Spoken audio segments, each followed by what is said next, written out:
All right, recordings are on. All right. Why isn't my search working? Thank you all for coming today and joining us for our Village of East Aurora organizational meeting, followed by our Village of East Aurora Village Board meeting for April 7, Monday, 2025. If you could please join me for the Pledge of Allegiance. I pledge allegiance to the flag of the United States of America and to the republic for which it stands, one nation, under God, indivisible, with liberty and justice for all. Yes. Get attendance, please. Trustee Lizikas. Here. Trustee Cameron. Here. Trustee Vijay. Here. Trustee Flynn. Trustee Raby. Here. Trustee Shear. Here. Mayor Mercurio. Present. 6 present, 1 absent. Thank you. All right, we're going to start with our organizational meeting, then we'll adjourn that and move into our village board meeting. As mayor, I'm going to announce the following one-year appointments. Deputy Mayor Ernie Shear, Board Liaison to the Tree Board, Kristen Cameron, Staff Liaison to the Tree Board, Jeffrey Stoll, Board Liaison to the Historic Preservation Commission, Jeff Raby, Board Liaison to the Pedestrian Bike Board, Jeff Raby, Board Liaison to the Boys and Girls Club of East Aurora, Grace Vijay, Board Liaison to the Police and Fire Departments, Kristen Cameron, Board Liaison to the DPW, Steve Lizikas, Board Liaison to the Parks Committee, Ernie Shear, Board Liaison to the Planning Committee, Grace Vijay, Board Liaison to the Zoning Board of Appeals, Molly Flynn, Board Liaison to NEST, Steve Lizikas, Board Liaison to Cazenovia Creek Advisory Committee, Molly Flynn, and Environmental Committee, Jeffrey Raby. Further, I'm going to move the following appointments. Shane Krieger is hereby appointed to the position of Village Administrator for a one-year term ending April 6, 2026, per the terms of his employment contract. I need a roll call vote, please. Steve? Aye. Kristen? Aye. Ernie? Aye. And Jeff? Aye. And Grace? Aye. And I'm an aye. I move Chris Trapp is hereby appointed to the position of Village Attorney for a one-year term ending April 6, 2026. Vote. Steve? Aye. Kristen? Aye. Ernie? Aye. Jeff? Aye. Grace? Aye. I'm an aye. I move Paul Porter is hereby appointed to the position of ADA Coordinator for a one-year term ending April 6, 2026. Vote. Steve? Aye. Kristen? Aye. Ernie? Aye. Jeff? Aye. Grace? Aye. And I'm an aye.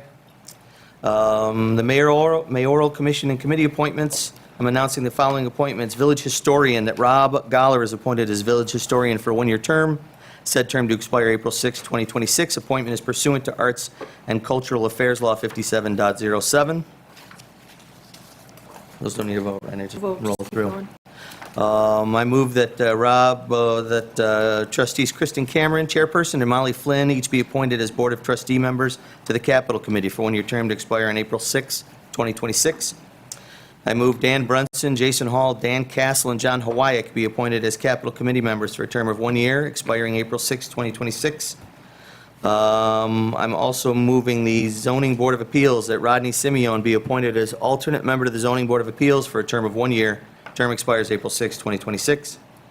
Planning Commission, that Deborah Izat be appointed as alternate member to the Planning Commission for a term of 1 year. Term expires April 6, 2026. That Dale Morris and Dave Simeon each be appointed to the Planning Commission for a 3-year term. Terms expire April 3, 2028. Said appointment pursuant to General Municipal Law, Article 12A, and Village Code, Chapter 58. Village Tree Board, that Frederick Hoffman, Jennifer Brazil, and Jesse Griffith, who is the chair, are each appointed to the Village Tree Board for a 3-year term. Terms expire April 3, 2028, pursuant to Village Code, Chapter 240. That's better. State Environmental Quality Review Act, Seeker Review Committee, that Elizabeth Cassidy, Shane Krieger, and Chris Trapp are each appointed to the Seeker Review Committee for a term of 1 year, said term to expire April 6, 2026. Pedestrian Bike Board, that Seth Kaiser, Mike Robinson, Dennis Saraki, Jonathan Willard, Jared Byer, and Rob Hilliard are each appointed to the Pedestrian Bicycle Board for a term of 1 year each. Said term to expire April 6, 2026, established by Board Resolution May 16, 2005. Cazenovia Creek Advisory Committee, that Joan Barton, Chair, Jim Clark, Ed Fuchs, Jason Rodemeyer, and Randy West are each appointed to the Cazenovia Creek Advisory Committee for a term of 1 year each. Said term to expire April 6, 2026, established December 20, 2010. And the Hamlin Park Committee, that Ernie Shears, Steve Lazikis as village trustees, and Jeff Stoll as village employee representative, as well as Lowell Sylvester, Andrea O'Sullivan, Rachel Francis, and Megan Tent as members, each to be appointed to the Hamlin Park Committee for a term of 1 year each, said term to expire April 6, 2026. All right, for Code of Ethics, that Shane Krieger, Amy Klube, and Richard Cox are appointed to the Board of Ethics for a 1 year term. Terms expire April 6, 2026. Appointments pursuant to the General Municipal Law, Article 19, 806, and Village Code, Chapter 30. Roll call vote, please. Steve? Aye. Kristen? Aye. Ernie? Aye. Jeff? Aye. Grace? Aye. And I'm an aye. Can I get a motion for permission for the mayor to sign a contract with Greco Trapp PLLC for the services of Joseph Trapp as deputy village mayor for a term of 1 year ending April 6, 2026? Motion. You said, attorney. What's it? You said mayor, deputy mayor. Deputy village attorney? I said deputy village mayor? Yes. Yes. Oh, I can't be deputy village mayor. Don't worry. This isn't how you find out. All right, I'm going to read it over again. Can I get a motion for permission for the mayor to sign a contract with Greco Trapp PLLC for the services of Joseph Trapp as deputy village attorney for a term of 1 year ending April 6, 2026? Motion. Moved by Jeff. Second Second. by Kristen. Further discussion? Roll call vote. Steve? Aye. Kristen? Aye. Ernie? Aye. Jeff? Aye. Grace? Aye. And I'm an aye. Thank you. Board of Trustees meeting schedule. Can I get a motion to offer the following resolution and move for its adoption? Resolve that the regular meetings of the Village Board of Trustees shall be held in the boardroom of the Village Hall, 585 Oakwood, according to the calendar listed below, and that the regular meetings shall be held the first and third Mondays of each month, beginning at 7 p.m., and where an official holiday falls on the first or third Monday of the month, said meeting shall be scheduled for the following Tuesday, and et cetera. Can I get a motion? Move, whatever. By Kristen, second. Second. Second by Ernie, thank you. Roll call vote. Steve? Aye. Kristen? Aye. Ernie? Aye. Jeff? Aye. Grace? Aye. I'm an aye. Village policies and procedures. Can I get a motion to offer the following resolution to move its adoption for the following policies? Cellular phone policy, credit card purchasing policy, employee handbook, purchasing policy, rules of procedure for village board meetings. So moved. Moved by Grace, second. Second. Second by Steve. Further discussion? Roll call vote. Steve? Aye. Kristen? Aye. Ernie? Aye. Jeff? Aye. Grace? Aye. I'm an aye. Can I get a motion to authorize the listed personnel to attend the listed conferences and meetings? How much So moved. shortcut was that? That was a shortcut. Moved by Kristen, second. Second. Second by Steve. Further discussion? All right, roll call vote. Steve? Aye. Kristen? Aye. Ernie? Aye. Jeff? Aye. Grace? Aye. I'm an aye. Motion passes. Mileage allowance. Can I get a motion to offer the following resolution and move for its adoption? Whereas the Board of Trustees of the Village of East Aurora is determined to pay a fixed rate for mileage as reimbursement to officers and employees of the village who use their personal automobiles while performing their official duties on behalf of the village. Now therefore be it resolved that the Board of Trustees shall approve reimbursements to such officers and employees at the approved IRS business mileage rate in effect at the time of said travel. Motion. moved. Steve, second. Second. Jeff? Further discussion? Roll call vote. Steve? Aye. Kristen? Aye. Ernie? Aye. Jeff? Aye. Grace? Aye. And I'm an aye. Passes. Can I get a motion to advance the approval of claims? Whereas Village Law Article 5, Section 524-6 of the Village Law provides that the Board of Trustees may, by resolution, authorize payment in advance of audit of claims for certain recurring charges, whereas all such claims must be presented at the next regular meeting for audit, and whereas the claimant and the officer incurring or approving the claim are jointly and severally liable for any amount the Board of Trustees disallows, now therefore be it resolved that the Village Board of Trustees does authorize payment in advance of the regular scheduled audit of the following: utility bills, insurance premiums, postage, bond debt, authorized travel advance, and fees for registration and attendance at pre-approved meetings, seminars, and conferences. So moved. Moved by Kristen, second. Second. Second by Steve. Further discussion? All right, roll call vote. Steve? Aye. Kristen? Aye. Ernie? Aye. Jeff? Aye. Grace? Aye. I'm an aye. Approved. Can I get a motion to designate the official newspaper blah, blah, blah, as the East Aurora Advertiser? Are they here? Oh, that's a great question. I don't know. Anybody from the advertiser here? Nope. They're listening to it later, I guess. So I'm not going to move. Nope. Anybody else want to make the motion? No. Nope. Anybody else want to make the motion? We do have to We do actually have to have a designate an legal official paper. newspaper. Yeah, so moved. How about the B? Move on. I would We like tried them that to, once. I would like them to include more information about what actually happens in these meetings and have it be timely and not 3 weeks after the fact. Because I think there's a lot of people in our community who get the advertiser, especially older people, and the news they're getting is old news. Often it's from 3 weeks ago, and oftentimes it's just a very light coverage I of think what they we actually. save something. You notice that? They'll have something about a village board meeting in the first issue, then the next issue, they'll have something else about the previous meeting. I don't know They if it's spread it out. because I'd like to have an explanation. I'd like to know why that is. Why don't they cover, because there have been times when I've, I read the advertiser, read the article about what happens in our meetings, and I'm sitting here and I'm thinking, oh, that's pretty important, the public ought to know, and then I read the paper, it's not in there. Why wasn't it in there? Especially when we got into the tree stuff, a lot of that wasn't covered early on, or very lightly covered. Not a lot of detail as to what goes on here. And I think the public deserves to be informed. If they're the official paper, they had better inform the public in detail about what happens here. I'm not talking just, including minutia, but if there's things in a timely manner. So if we have our meeting on a Monday, Thursday's paper should include what was discussed. I think the public deserves it. And it's a great paper. It is. It's a wonderful paper. They do a great job. It's excellent. I love the paper. I've been reading it since I was a kid. But, we have to deal with this at some point. Somebody needs to come in and, so, I don't know. What should we do? So far, we got a motion by Kristen. I'm looking for a second.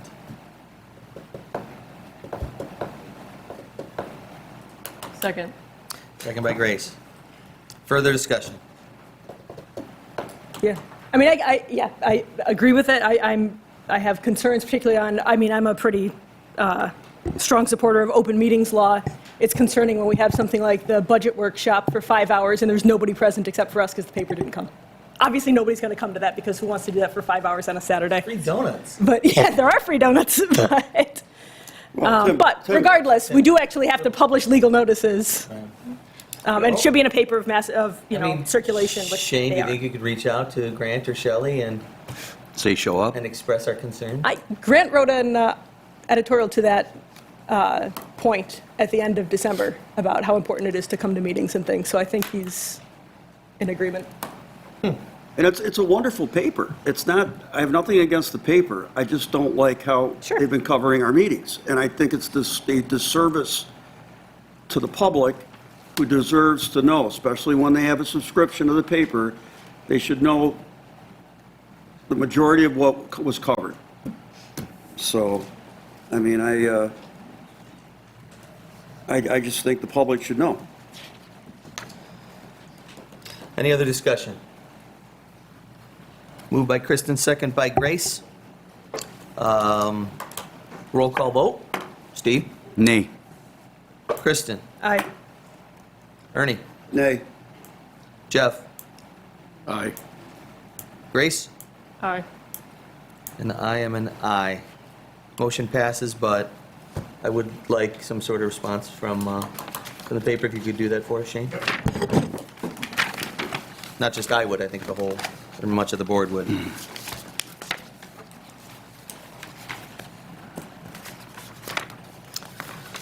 Can I get a motion for the designation of village depositories, offering the following resolution, move for its adoption, whereas the Board of Trustees has determined that the village law, Article 4, Section 412, 3 and 2, requires a designation of banks or trust companies for the deposit of all village monies. Be it resolved that the village Board of Trustees designates the following institutions as depositories of all monies received by the village treasurer, clerk, and receiver of taxes. The Bank of Holland, Holland, New York; NICLAS, Hopewell Junction, New York; and M&T Bank, East Aurora, New York. Anybody want to make that motion? Motion. Moved by Jeff, second. Second. Second by Steve. Further discussion? All right, roll call vote. Steve? Aye.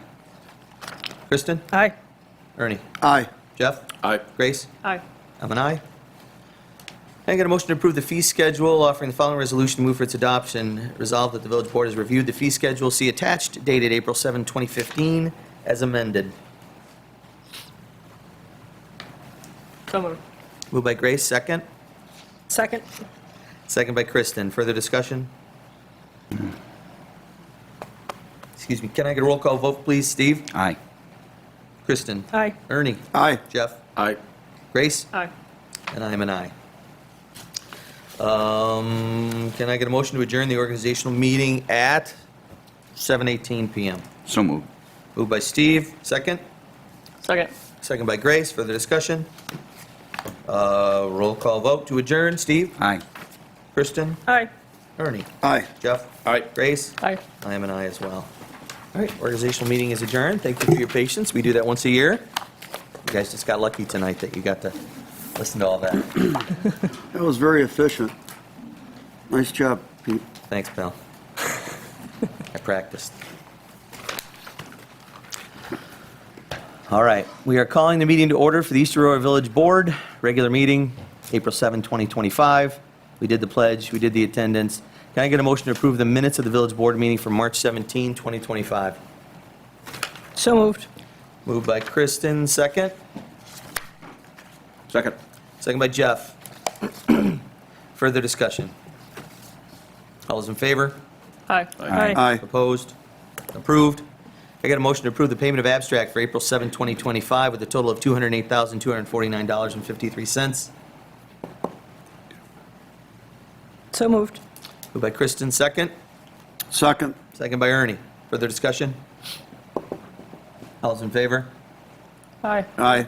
Opposed? Approved.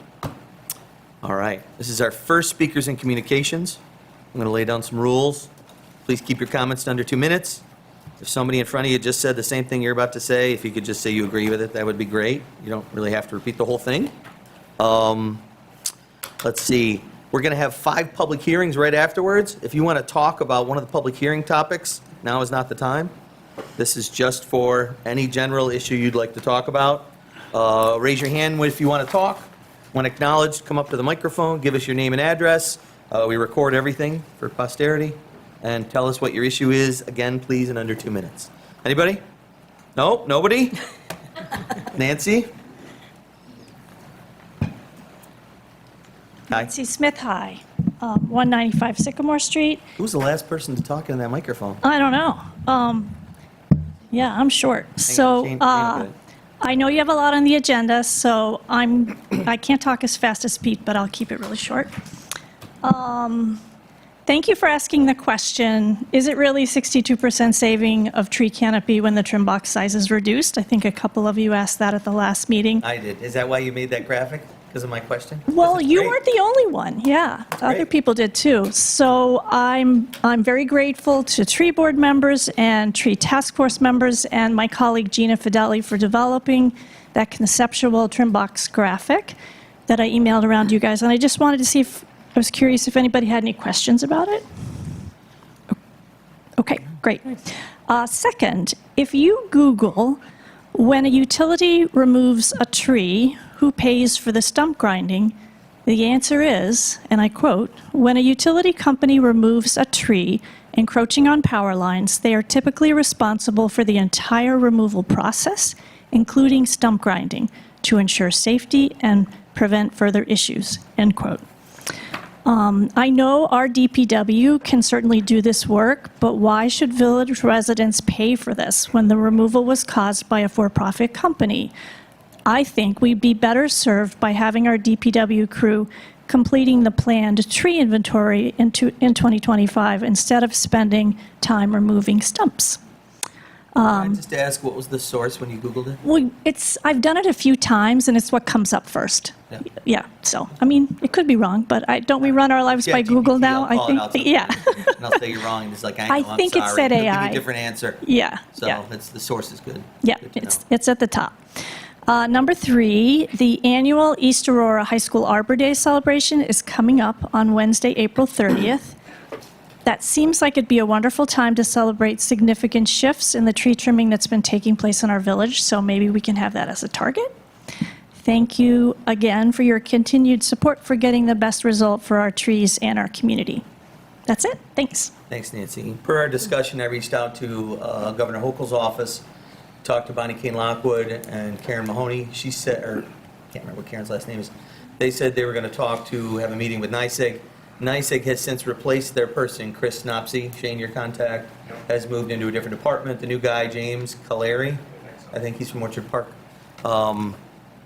He's kind of getting up to speed on it.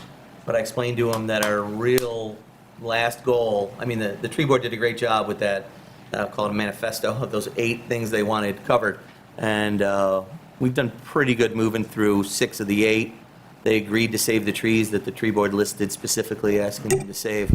But I think the first, number 1 and number 2, could be resolved by a smaller trim box. Instead of a 10-foot, 10-foot, 10-foot, 15-foot, it would be 6-foot, 6-foot, 6-foot, 10-foot. And Nancy, correct me if I'm wrong, but they've done it in other municipalities in New York State, outside of New York City, including New York City, right? Different ones, the 66612 is New York City. Okay. So they could do it, right? It's not that they haven't done it before. Bonnie said she was going to raise it with NYSEG in her meeting. I haven't heard back from Bonnie yet, but I did talk to James, and he said that the Public Service Commission has ordered NYSEG to pause any trimming in the village of East Aurora. But he said that does not include Go Speed or O'Connell. So I'm not really sure if that had the desired effect. And he thinks Bonnie's, the Hochul's office, is the reason that happened, but he wasn't even sure.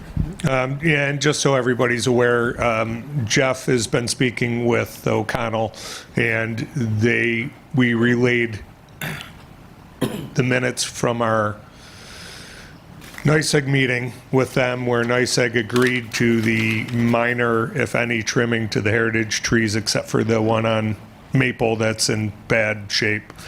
And it sounds like O'Connell's going to go right along with what NYSEG said.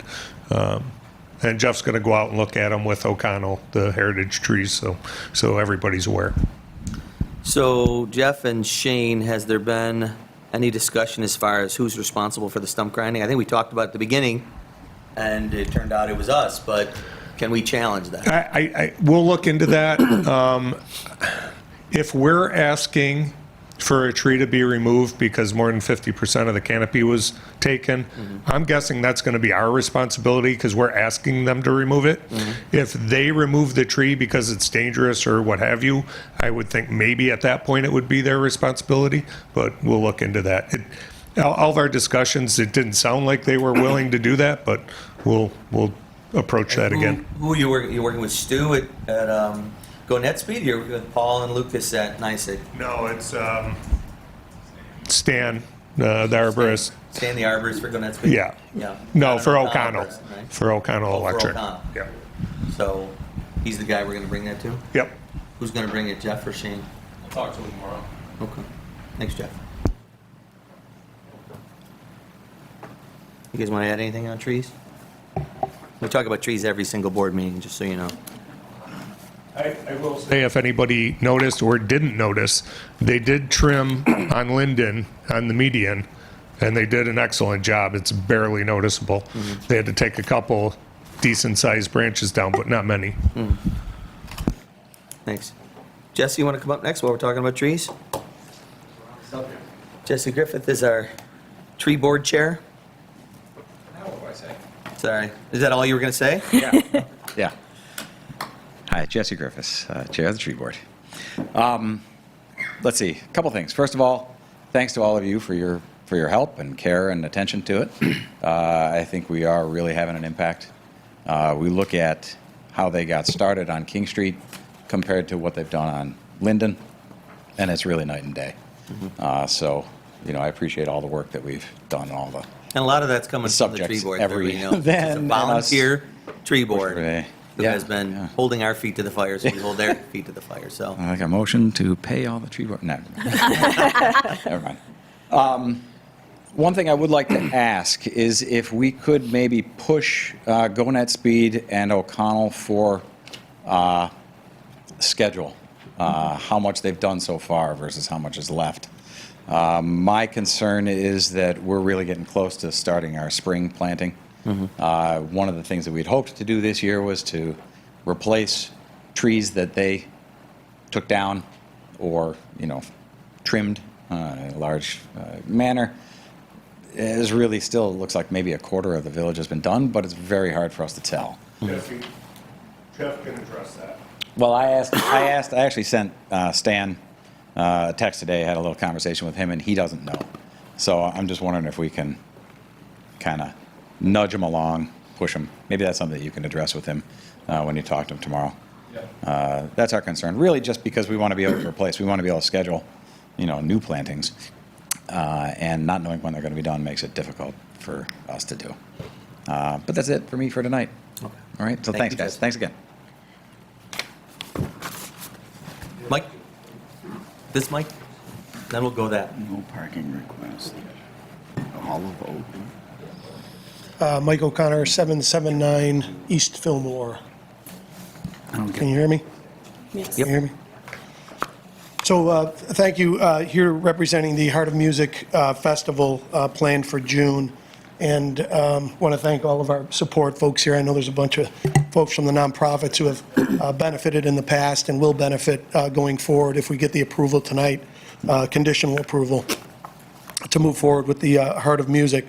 And also wanted to thank everyone that I've had the opportunity to meet with and or either face-to-face or in discussions. I think I've met with just about everyone, maybe 12 to 15 hours of conversations. And I sent a communication to the board a couple weeks back, sort of outlining the result of those conversations as the Heart of Music continues to work with the board and we'll call it right-sizing the event, for lack of a better term, which we think will address a lot of the concerns about the tailgating aspect of it and making sure that folks are there to support the charities. And I just wanted to reinforce that email again and the things that we're doing to help right-size the event and continue to make it a great event for the community and continue to contribute to the community. We are capping ticket sales at 7,000 versus 10,000 or more in the past. To date, there has been no social media regarding the event whatsoever. Nothing on the old Music Fest site or the Heart of Music. There's been no social media presence. There's no bands booked. And we believe that that will reduce the number of people that will attend and help us get it in line with everyone's desire. There will be an increase in security presence with additional 20 security professionals hired by the festival for the evening. Given the lower expected attendance, we feel that the increased security presence will be noticeable. I know that Chief of Police Walsh would be meeting with that security group to fine-tune the security plan. There will be a number of areas with blackening on the fabric so that visibility and the attractiveness for the tailgaters will not be there. Well Wines has agreed to work with us to the reconfiguration of that lot, which has been a choke point as well in attendance. Thanks for being here, Ben. There will be no alcohol allowed on the buses, and that includes coolers, and there will be security personnel on each bus enforcing that policy. There will be no national act this year. Last year, we believe that was a contributing factor to the number of people that showed up, with lowest of the low being there, and the golden ticket, if you will, was what was labeled. We aren't doing that again, not doing that this year. And the no national act, again, big act in Canada, so we believe it drew some folks from the southern Canadian area and drew some additional folks that wouldn't otherwise have had visibility to the event. When attendees are buying tickets this year, they will be required to review and accept a formal code of conduct before checking out their purchase. And that code of conduct will include all the things that we're concerned about, boorish behavior and those types of things. We will be emailing, the festival will be emailing all online ticket buyers. We have their email addresses from the ticket purchase and stressing the code of conduct.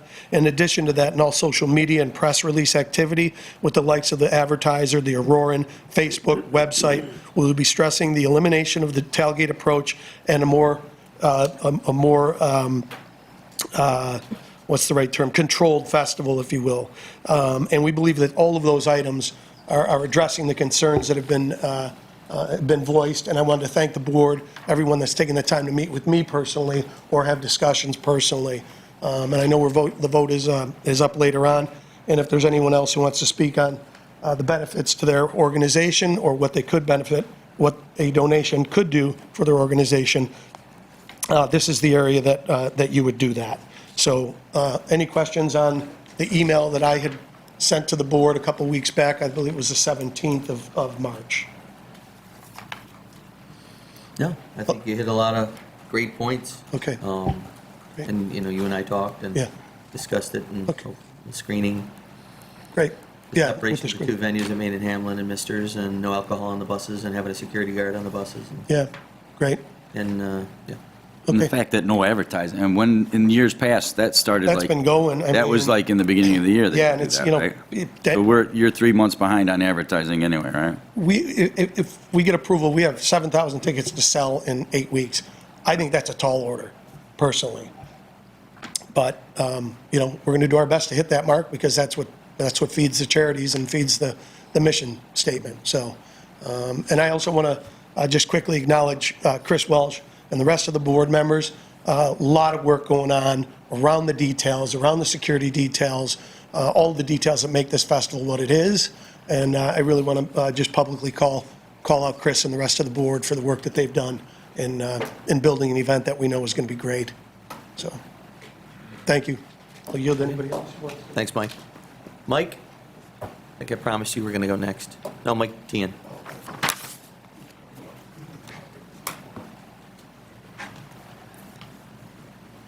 Hello.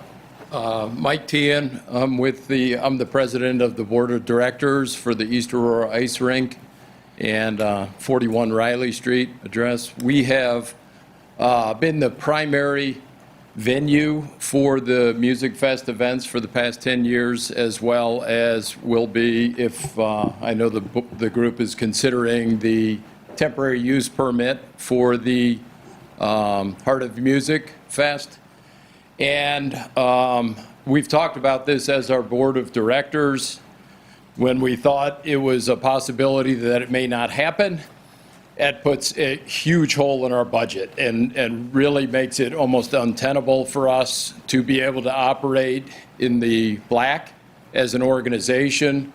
We've relied very heavily on this. In addition to being one of the biggest beneficiaries of the event over the last 10 years, we've also been the biggest venue with the most people flowing through and hundreds, if not thousands of people each one of the years that the event has taken place. I can't remember a single issue that's ever come up at our facility regarding public safety. And we've talked about this as our board of directors. And we just wanted to express our support for the efforts that are being made, both from the village trustees and the village administrators, to make it a safe event for the public. And I know there's been a lot of work that's gone into that, both from the Heart of Music team as well as the village and you folks who have been considering it. So we appreciate that, and we want it to be done correctly. I think they're on the right track to do so. And we're very supportive of this event moving forward and hope that they'll get the approval of their temporary use permit. Any questions for me? Anybody? Good. Thanks, Mike. Okay. Jay?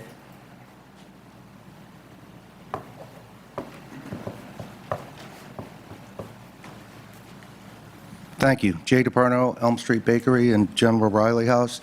I just want to voice my support for Music Fest. I was somebody who, at the beginning of this 14 years ago, quite frankly, didn't like it because it interfered with what I thought was our business, but it is well beyond just a charitable thing. It helps us. It helps our employees get nice bonuses. It's these sorts of events that need to continue. So if we can get all the problems worked out, I think these guys will do a great job this year. We don't want only 7,000 tickets. We prefer 30,000 tickets, but I understand your concerns. But it is important to our employees, to their compensation, that things like this happen. Thank you. Thanks, Jay. Sir.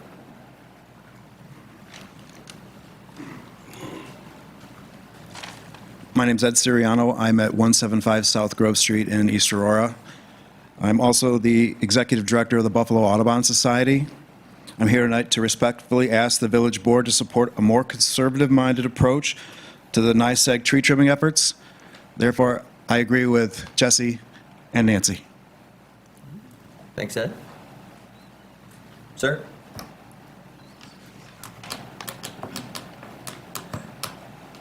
Thank you. My name is Bill Panzica, and I'm from Westfall Center for the Arts. I donated the building to, it's a nonprofit. All we do is music. We have free programs for kids, free programs for veterans, and free programs for people with Alzheimer's, dementia, and their caregivers. We'll serve over 20,000 free lunches this year and provide 170 musical acts for people with Alzheimer's, dementia, and their caregivers, not just here, but around the state. East Aurora Music, thank you. The gift that we received from the music festival helped supply these lunches. It was such a gift for us, so we support it. Very good. Any questions? Thank you. Thanks, Will.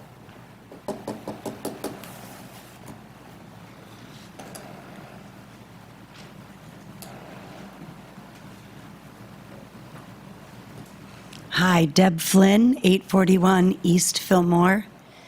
I am also one of the founding members of a not-for-profit called Universal Possibilities. We have been nominated by the Heart of Music, and thank you to Mike O'Connor for nominating us as one of the charitable not-for-profits that will benefit from this community music festival. Our not-for-profit is designed to create independent housing for folks with IDD who can live independently. We've been at it. Many of you know us and know what we're doing. When Mike reached out to me to ask me more about what we were doing, I was thrilled because East Aurora has been so supportive. What makes this particularly important is that I've seen the concerns from the community about how the music festival evolved and in ways that I think made people uncomfortable. These guys are taking the time to right-size it in the right way, and yet they're giving back to our community. I can't imagine a better win-win for us as a community. So Universal Possibilities, as well as the Flynns, firmly support what these guys are doing. Thanks, Deb. Is that Bert? Oh, sir?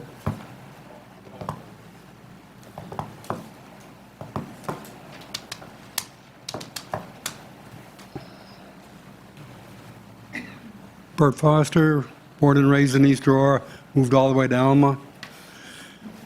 My son passed away from cancer 26 years ago. We established a foundation in his memory. And what we do is we assist other Western New York families whose children have cancer. I'm here to support the Music Fest also.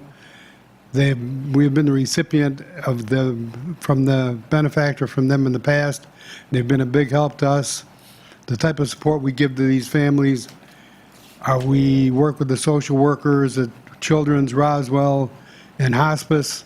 And if they identify a family has a need, we do that by paying their rent, mortgage payments, utility payments, medical payments, fix their cars, whatever they determine the need is.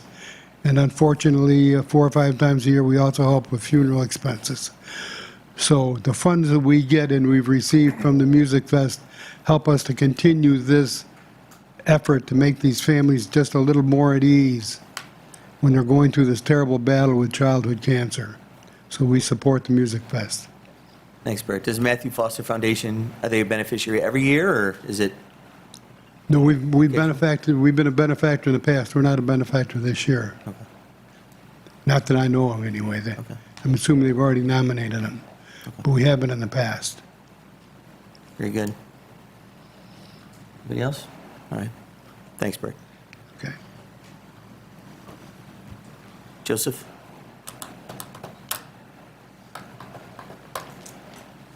Hello, Joe Morcell, Main and Hamlin. I've been in charge of a major venue for Music Fest since it started. I'm a big supporter of it. I think it's a pretty cool function that happens in East Aurora. I'd hate to see it not happen. I know my staff loves it. Just if it's done right, it's done cool, and I support it. Okay. Just would like to be part of the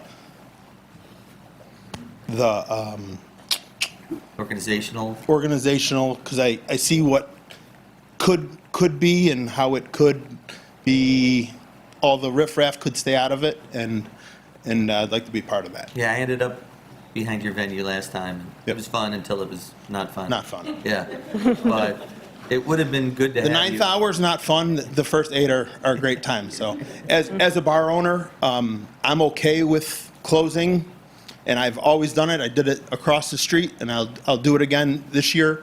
I'll be the first bar to close, because the first 8 hours are great, and then everybody can go home after that. 7 hours, and I'm closing my bar. Yeah, so Joe, we talked about your venue for a while. What are your thoughts on the new plan of having 2 separate venues? One for one for Main and Hamlin, and then the street being open and not full of We people? always talked about, Mister's venue. Come up here. Sorry. I'm sorry. That's okay. We always talked about Mister's venue is inside, right? So their venue shouldn't be outside.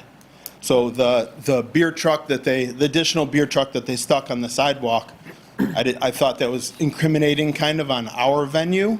And I have trained professionals behind my bar that have been with me for years that I count on to the first line of cutting people off and that kind of thing.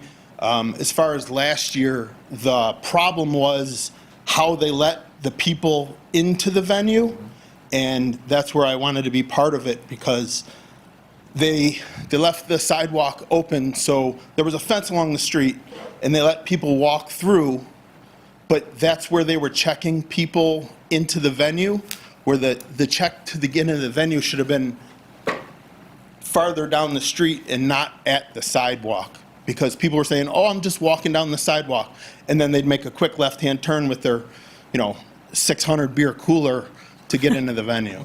So, All right. Thanks, Joe. anything else? Ben?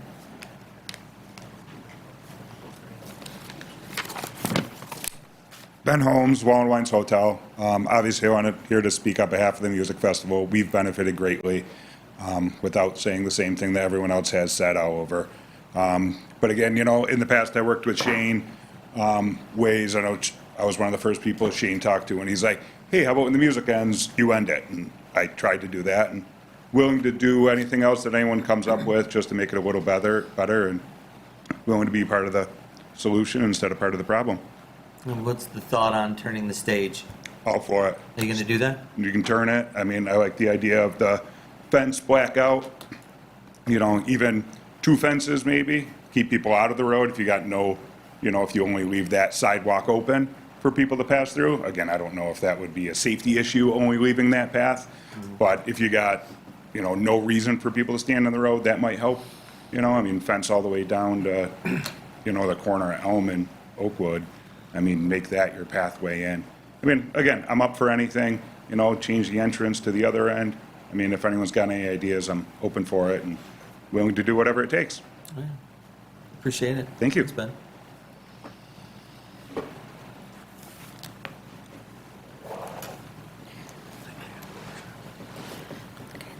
Sir.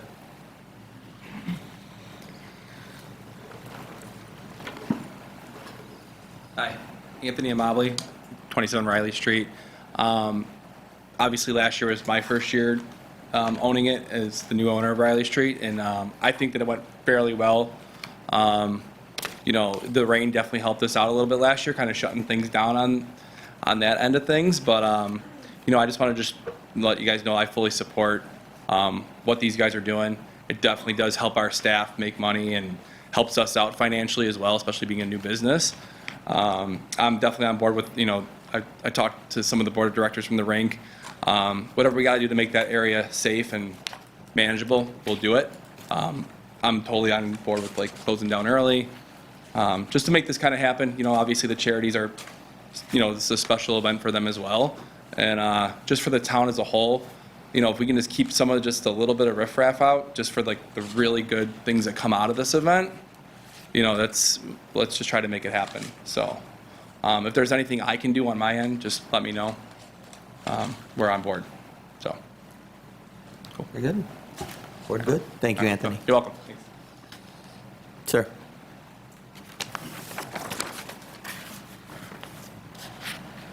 Good evening, everyone. We're Renee and Tony Day, and we are thankful for being here and for your consideration of and referral of our special use permit as part of our ongoing acquisition, perhaps, of the General Riley House. As former Iroquois grads, I know that's far away from some people's eyes, but not to some. But we're excited about rejoining the community, and we look forward to building upon the foundation that the DePernos and Elm Street Bakery have set and growing that in the future. So we just wanted to introduce ourselves and thank you for your consideration. Tony, are you going to be changing the use of the venue, the way it's laid out now? The idea is to ride what's already there. Yeah. We may tweak a little bit over periods of time, but the basic concept of the General Riley House will continue. Speakeasy downstairs, lounge, outside for special events. Mm-hmm. But we're excited about it. We think it's a very unique opportunity and a unique venue. Anybody have any questions for them? Do you remember coaching me in Little Loop football in 7th grade? I do. What way do you remember me? You look the same. He actually told me. I don't think I look like this in 7th grade. Pete actually told me some stories about it. You froze with us and we practiced under 2 lights by the concession stand. Right, I definitely right. remember you. So Yeah. I didn't know if you remember me. Oh, yeah. Oh, yeah. That was 40-some years ago, so. Really? It was. You look great. You're really holding up. Thank you. Thank you very much. Thanks, Tony.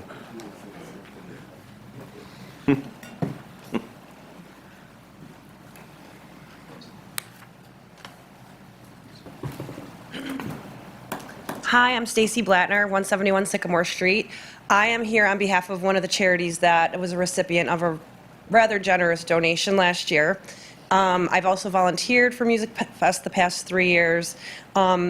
My organization is local, SASSY. We support individuals and children with developmental disabilities. And part of what was used from Music Festival benefits high hurdles. Actually, it just was put in. It's a lift that supports individuals who use wheelchairs able to safely get on and off horses for therapy. And a lot of, we partner with the Rural Outreach Center who provides scholarships to some of these students. So that's another cross-agency that benefited as well. We also have a therapeutic dance studio, and they received some of the money for some definite renovations that they needed. These programs run with a very tight budget, so they really, to support the right, safe way, the individuals, we do, we were very thankful to receive that money. So I'm not a business owner. I'm on behalf of folks that actually were, benefited greatly from it. So I am supportive. And my agency, SASSY, is also in support, and we hope it continues. Any questions? No. I'll Thanks, leave Stacy. these Do you want to if leave guys these check with our them out. clerk? Oh, sure. Thank you.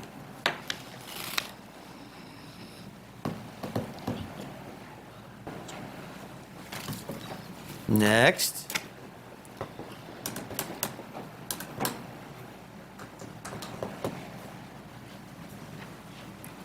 Hi, I'm Isabel Davidson. I'm the bar manager over at the Roycroft, and I'm just here to support Music Fest. It benefits us greatly, and we just want to be a part of the community. Yeah, just wanted to say that I support it, and our staff just loves working it, and it is very beneficial to us, so that's it. Very good. Thank you.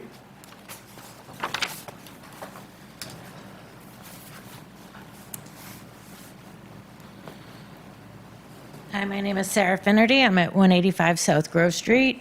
As well as being part of the village, I run a small business, the Main Bite food truck, and we were established in 2019 at Music Fest, and it continues to be our biggest day of the year. It brings in people that we wouldn't normally get the attention of. We've had people in other parts come up to us and say, we saw you at Music Fest. They've come back down to East Aurora. They've discovered East Aurora. It's just been a benefit, and I just want to stand up and say that I'm in full support. Thank you, Sarah. Victoria? Hello, I'm Victoria Sturman. I'm the Executive Director of the Greater East Aurora Chamber of Commerce. We're on the agenda later for some of our events, but I wanted to come up and just tell you that the Chamber is supporting Heart of Music Festival this year as well. We have been a venue for many years for selling wristbands, and last year we actually were able to get a whole bunch of volunteers together to run one of the venues, the one behind Bank of America. It was very nicely attended back there. There were no problems, but that was the middle of the day concert. So, but as you've heard, a lot of our nonprofit members and a lot of our members here in East Aurora all benefit greatly from that, and we would just hope that you would continue to support the event because it supports the community as well. So thank you very much. Thank you. Anybody else? Way in the back?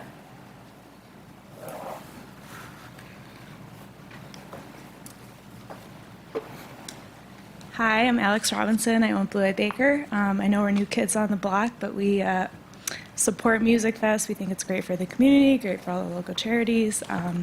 We personally like the change of having the street closed on Riley. It helps our business. Last year we were kind of blockaded off from it, so we appreciate that change. Am I supposed to talk about the sign now or wait for that? What is it? Your application, like Yeah. in the public hearing. Yeah, okay, so Yeah. wait. Yeah. Okay. We did that a little bit. That's all.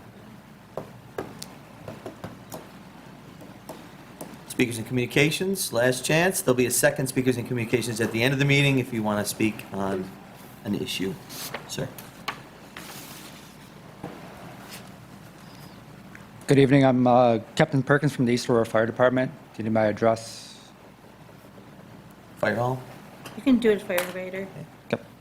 As you guys know, East Aurora Fire Department is 100% volunteer. We put countless hours in training.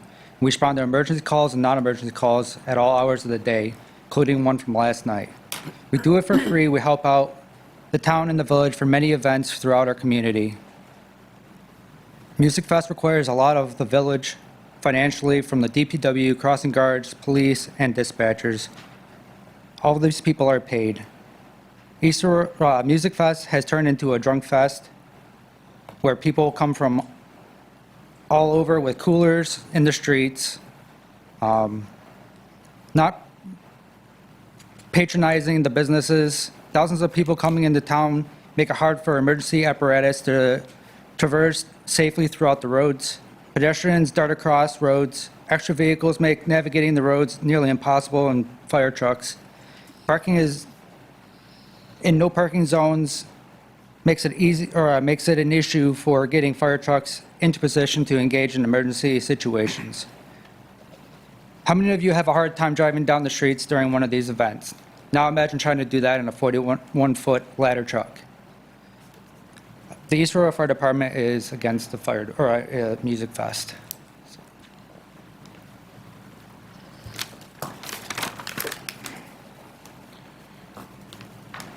Dennis McCarthy Jr., 299 Main Street. Hello, my name is Dennis McCarthy. I am an EMT and the lieutenant of Pioneer Hook and Ladder. I stand before you today to address a number of concerns I have about East Aurora Music Fest, or whatever it's called now. I am not up here to be a stick in the mud, but I believe the safety of our community should be prioritized over profit and party. I can say that I have attended this event in the past as both a guest and a member of the East Aurora Fire Department.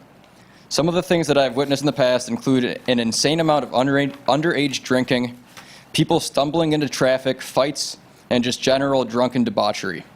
This event puts an unnecessary strain on an already manpower-limited fire department. I will admit that during the day, the event has usually been calm, but turns into a lawless mess once the sun goes down. I would prefer to see this event canceled due to the realization of liability rather than have a Waldfest 2.0 where the event is forced to end due to a tragedy. For starters, turning the whole village into one open-air bar logistically runs our department extremely thin with the amount of crews that will need to be manned. We just don't have the EMTs to cover such a large area effectively. I personally despise the idea of hiring outside help because I have seen the quote-unquote EMTs that have been brought in to man the medical areas. Do not even get me started with the armed security actively starting fights with passerbys, in general being unprofessional and drinking on the job. The abuse from nearby patrons while trying to render medical care is another issue. Have you ever argued with a drunk person who legitimately needs medical attention? Add a mob mentality to that, and it puts our EMTs in a dangerous position. I have had an extremely long weekend, so to make things short and sweet, the East Aurora Fire Department does not endorse Music Fest. There needs to be very real changes made to this event in order to quell my concerns, changes on which the board seems dead set against. If this event goes forward, I don't feel great about spending my own valuable time getting talked down to by a bunch of intoxicated people. The risks are too high, and there's not a monetary amount that will make me endorse such a reckless endeavor. Please take my words to heart, and I thank you for your time. Lieutenant Dennis McCarthy. Thanks, Dennis. Just an FYI to everybody, there was a fire, what is it, last night? Yep. In the house, you guys were fighting the fire and it blew up while you were fighting it, right? Like blew the walls off. Yeah. So thank God nobody was hurt and you guys got out in time. That's scary. Well, we appreciate you. Who else? All right, that closes our first speakers and communications. Again, there'll be a second one at the end of the meeting if you would like to speak then. Moving on to public hearings. Can I get a motion to open a public hearing at 7:59 p.m. to consider a special use permit for Jersey Mike's, 160 to 190 Main Street, applicant James Bolioli of 93 NYRPT, Benderson Development, for a restaurant that proposed 12 interior seats and business hours of 10 a.m. to 10 p.m., 7 days a week. So moved. Moved by Steve, second. Second. Second by Kristen. For the discussion. All those in favor? Aye. Opposed? Approved? Good evening. I'll keep it quick. I know you have a long night. It's all right. I hear a lot on these properties. I know the board's familiar with this shopping center. It's anchored by 3 buildings, the Rite Aid, the former Irishman, and a mixed building in the back. This is the second to last space we're filling in this building and probably the second to last vacant space we have in the village of East Aurora. Wow. So I've been here coming to these meetings for over a year. I think we filled almost all our spaces. I don't know if you're familiar with Jersey Mike's. They're a sub shop consistent with Subway. They say they have better quality. They are completely enclosed within the building. They only have 12 seats. You mentioned the hours of operation. The project requires 102 parking spaces. We have 123. There's no outside music, speakers, noise. Everything's within the building. I believe it's consistent with what this building is and won't cause any issues. I've never been to Jersey Mike's. Is it mostly takeout food? It's or? mostly takeout. Yeah. Lunch is their busy hour. Is it? Right, yeah. All right. Anybody have any questions? No? Thank you. Thank you. Anyone from the public want to speak on this topic?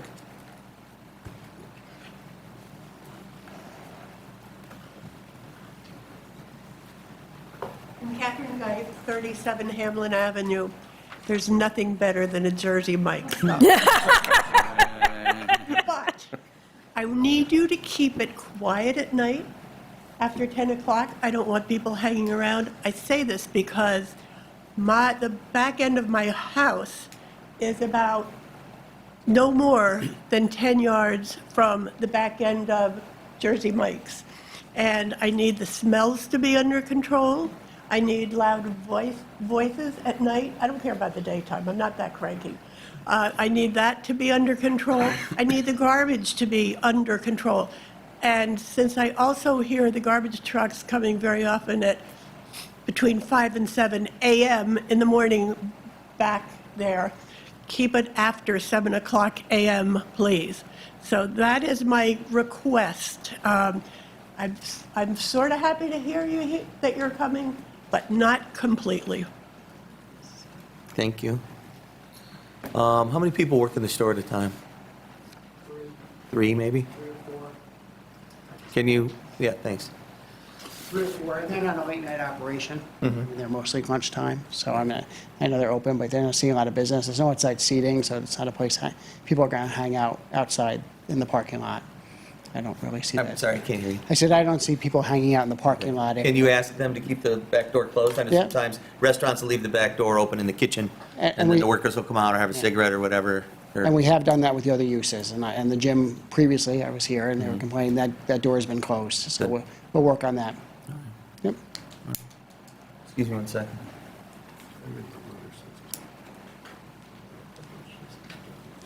Okay. So the letter you sent in, it says 10 a.m. to 9 p.m. But on the permit itself, it says 10 a.m. to 10 p.m. It was 10 a.m. to 10 p.m. This 10 to 10? Yeah. Okay. And we That's- corrected at the planning board. I thought it got carried through, so I'm sorry. That's what we have in the resolution, 10 a.m. to 10 p.m. All right. Thank you. Thank you. Anyone else want to speak on the Jersey Mikes? All right. Can I get a motion to close the public hearing at 8:03 p.m.? So moved. Moved by Steve, second. Second. Second by Ernie. Further discussion? All's in favor? Aye. Opposed? Approved. Public hearing is closed. Second public hearing, can I get a motion to open public hearing to consider a special use permit application at 203 Main Street, Gina and Glenn Miller of East Leaf LLC for a cannabis dispensary? So moved. That's at 8:04. Moved by Steve, second. Second. Second by Jeff. Further discussion? All those in favor?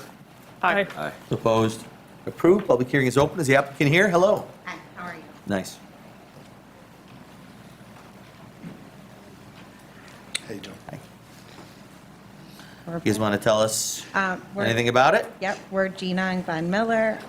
We are current owners and operators of East Leaf Dispensary in Cheektowaga. We are looking to open East Leaf Dispensary in East Aurora. Targeted date between August, September. It will be, what's the square footage? 2,000. 2,000 square feet. We're taking the entire bottom floor of the location, about, how much retail space? About 700-800 retail space. You're not going to do delivery, right? Not immediately. Not currently? We do plan to eventually. We do plan to, yes, just not right now. It's not in the permit. All right. Correct. Pat, police chief, you went and checked out the other location? Yeah, I went to the Clinton Street location a few weeks ago, evaluated their operation. Didn't tell anybody who I was just in browsing. Can't say I knew a lot about the stuff, but the operation itself I'm comfortable with, the security plan and the way they do business at their Clinton Street location. They indicated to me that they would mirror that same operation if given the opportunity in the village, and it seemed okay to me. Thank you. You'll have the security cameras and everything, and, because you can only accept, what, cash and debit cards?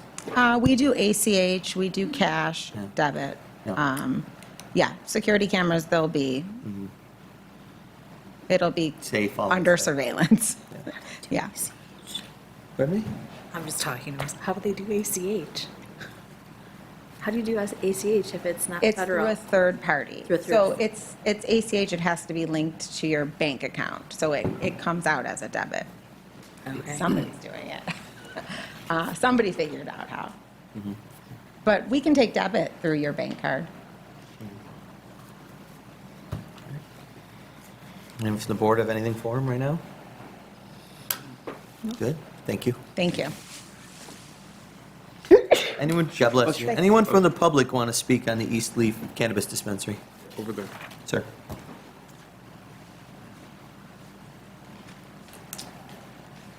Good evening, Darius Kehani. I'm the owner of 205 Main Street. I have a law firm office there, one of my offices. Echo Ernest's point about information. I didn't get a lot of information in the paper about this, and the lady that takes care of my house showed me a couple of lines, and then I had to follow up to figure out that there was a meeting about this. But we do have concerns about having, a marijuana dispensary, cannabis dispensary next to my law office. I have professionals that come there, clients come there.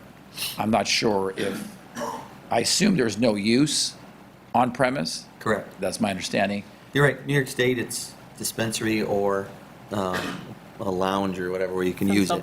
Consumption. Consumption, yeah. We only approve dispensary in the village. Okay.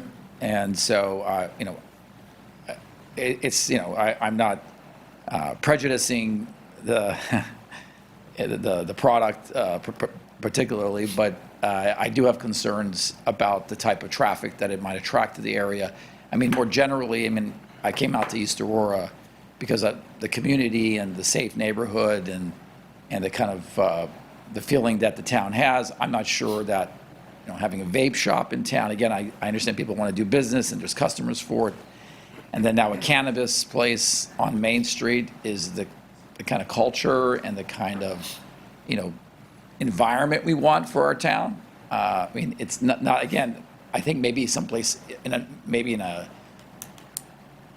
strip mall or something else out of sight might be more appropriate kind of a place to do it, have this kind of a business, and I think it could affect the people that come into this town and the situation. And again, I'm not against people using cannabis, and some people for health reasons need it, and I'm not at all challenging any of that or have any issue with that.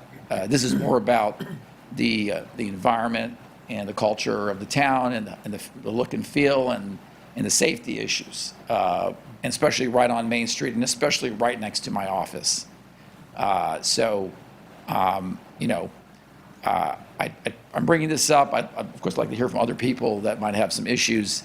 I think that we're kind of going in a little bit of a different direction historically with what we have in this town, and I think we should consider this very carefully. Again, I don't want to hurt somebody's business. Maybe if he was put in a different location, like in a strip mall or off the main drag, so to speak, I would not have any objection to it because it's another business. It's like alcohol. But again, because of the location generally in the town and next to my office, I do have concerns about that. Obviously, if it's approved, I am a law firm. We are lawyers, and we're going to expect that they're going to abide by all federal and state laws.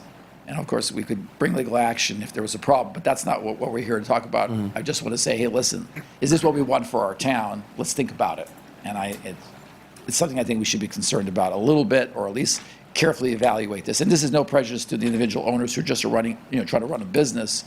And again, I'm not against the business in general. I know people need it, or they claim they do, and there's certainly some legitimate reasons for that. But the location of this business, I don't know if that's the best place for our town and for our community and our children and the like. Thank you. Thank you. You want to talk about the approval for the community originally? Sure, although it predates me. Just so you're aware and everyone's aware, quite some time ago, the town the village had already approved allowing retail cannabis facilities within the community. They have certain restrictions in terms of how close they can be to churches, how close they can be to school districts, and there are, through the Office of Cannabis Management, after they grant licenses in many instances, they also grant proximity protection, which means that you can't have a string of cannabis facilities right next door to one another. I Is know it at least 1,000 feet? 2,000. 2,000 feet. Yeah, so they're, physically speaking, there can't be many. It's like 500 feet from a church, 200 feet from a school, and about Reverse 2,000 that. feet, and 2,000 feet from another cannabis dispensary. So If they have a you kinda take proximity compass and go over the protection. village, Right. only a couple spots you could even put one. There's another one opening up across Main Street, but in the back of a plaza. But again, there's only a few places they could do it. But it was about a year and a half ago. New York State made it legal in all municipalities in the state. The local municipalities had to pass a law to actually make it illegal. So they default made it legal for dispensaries and consumption lounges. And so we had to actually pass a law to make it illegal for the lounges.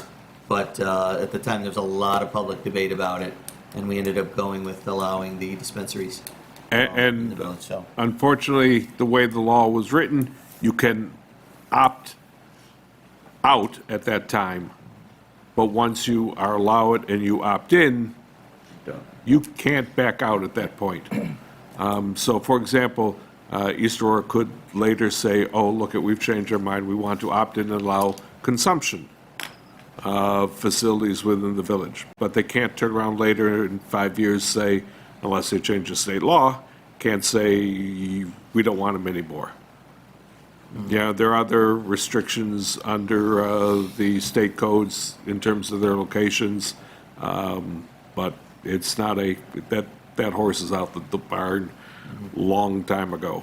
And just to let you know, I am familiar with a law firm that happens to actually have a cannabis facility within the building that they own. Yeah. Yeah, so they'll have to follow all state requirements, so. And I think it's pretty tough to get a license, so I'm sure the owners already have some experience in another shop. I would assume they would be very careful following those, but we'll see.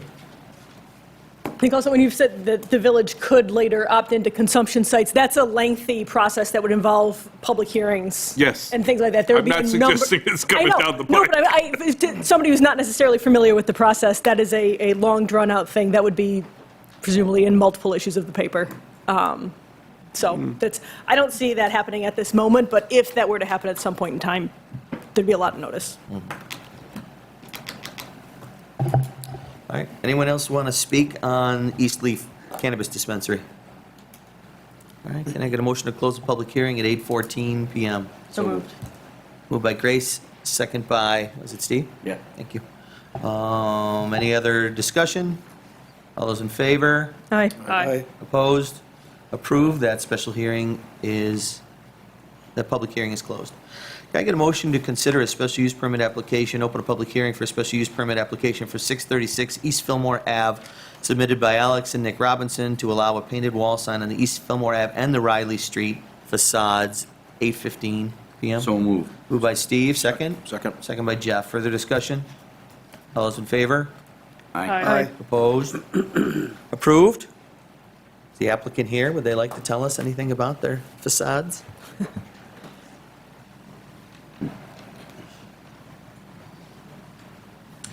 Hi, so we need a sign. We put a lot of work into renovating this building and have been thinking for 2 years now about what kind of sign to put on the building, and we feel that this is, tells the public what we are without taking away from the building itself, and it adds a lot of, I don't know, we think it goes with the town aesthetic, so that's all I got for you. Any questions about it? No, I agree. I think they do go with the town aesthetic. All right. And the village aesthetic, too. Yeah, thank you.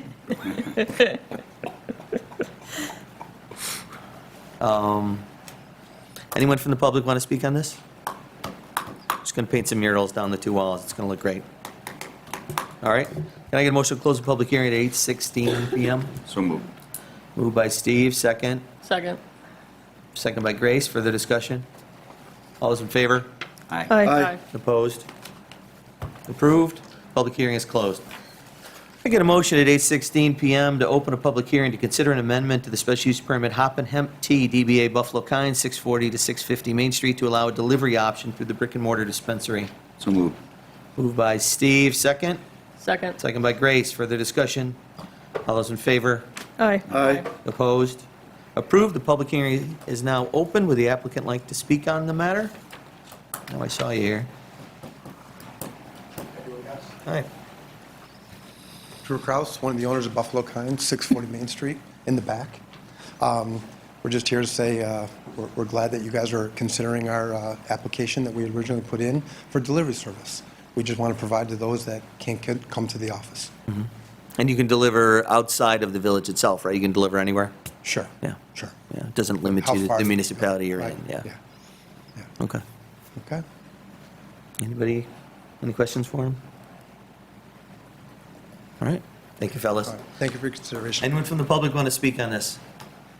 Hop and Hemp's delivery ability for their dispensary? Okay. Let's see, can I get a motion to close the public hearing at 8:17 PM? Motion. Moved by Jeff, second? Second. Second by Steve, for the discussion. All those in favor? Aye. Aye. Opposed?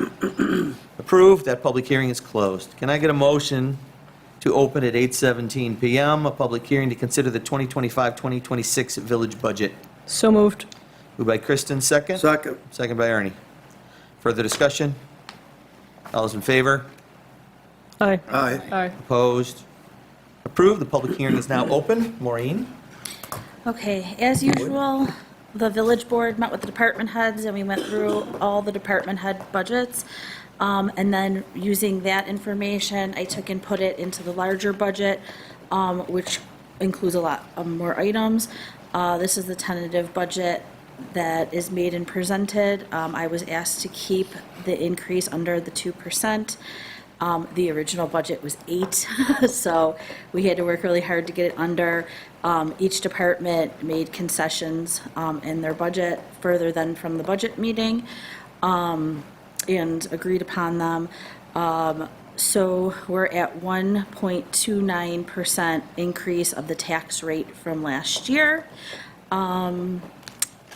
I don't know what questions you have about the lines, but that's the general overview of the budget. Water is also in here, and for the water, there is no increase that the village has made to the water. However, we are passing through the increase from Erie County Water. That is 40 cents, which is a 10% increase on that, but that is what we are paying. We don't have any ability to not pass that through. There is a decrease in the debt service cost because we have paid off a debt. However, we have to start saving for our next project because we have to update our lines. We have some very old lines. So we're starting to save for our project, next projects that are upcoming, which has put an increase to the operations and maintenance line. They will, for the majority of the residents, almost equal out the savings from the debt service and the increase from the operations and maintenance. The difference will be 12 cents for the majority of the residents. That is the overview of water. And I will answer any questions that I can while I'm here, and if I can't, I can get the answers back to you. Well, first off, thank you, and thank you to the department heads for, that's a nice number to hear. And that's, we wish, that's excellent. Thank you. I'd say the municipal employees get raises every year like most other people, and so that's the kind of thing that we have to build So, into the budget. Moran, do you want to repeat that percentage increase again so that everybody gets it right? 1.29% of the tax rate increase. So we're under the 2%, we're under the cap. And Erie County raises our water cost, and we pass that. And the cost Erie directly. County water cost is 10% increase. We have no control over that. We have to pass it on. Unless we could eat it, but we Well, don't have any we way can't to eat eat it. it. We just don't have any way to eat it, so So yeah. unfortunately, that's high, but. Well, it's also worth noting that the water budget and the general fund budget are two different animals. You can't just move money from one to the other. Correct. If ever it's borrowed from one, it has to be paid back. It's supposed to be paid back within a year, and those monies have to be kept separate. So the monies from water fund and general fund are kept separate throughout the year because there are different people who utilize water than who are village residents. We do have some town services on our water, and they do pay additional on top of what our village 1.5 residents times, pay. It's different depending on what their meter is, if it's a cubic or a regular. So the chart within the budget kind of lays that out depending on their use. We're still providing water to the seminary? We are still providing Same water. agreement we had with the church? It's carried along with the place. Yep.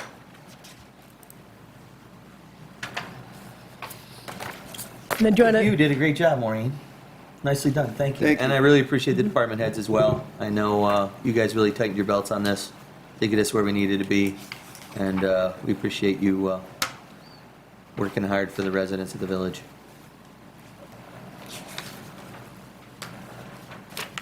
And if need be, we can adjust, right, through the year. We've done that before, right? So we do budget adjustment and budget modifications as needed, so we might expect that we're gonna buy something and maybe we have an emergency in another line, so we do the budget adjustments to move money from one account to another account to pay for that. We do have a small contingency built in for other emergencies that we can move funds for. Let's say we have a very light winter one year. At the end of the year, if we need to do something, we might be able to take the money out of our salt that we would use if we had a hard winter and, move it to another line. Different things like that. We will do modifications sometimes, which is a little different. Let's say we get grant money, we'll do a modification, or if we find out we're getting some other kind of income, we'll do a modification increasing the revenue and the expense account, changing our overall budget. Or if you decide to use fund balance to pay for something within the year, we will do budget modifications for that, increasing the amount of fund balance we're using, and increasing our expenses, so that the board, or the department heads know what is allowed to be spent in those lines. All right, anyone from the public want to speak on the budget? All right. Anything else from the board? Great work.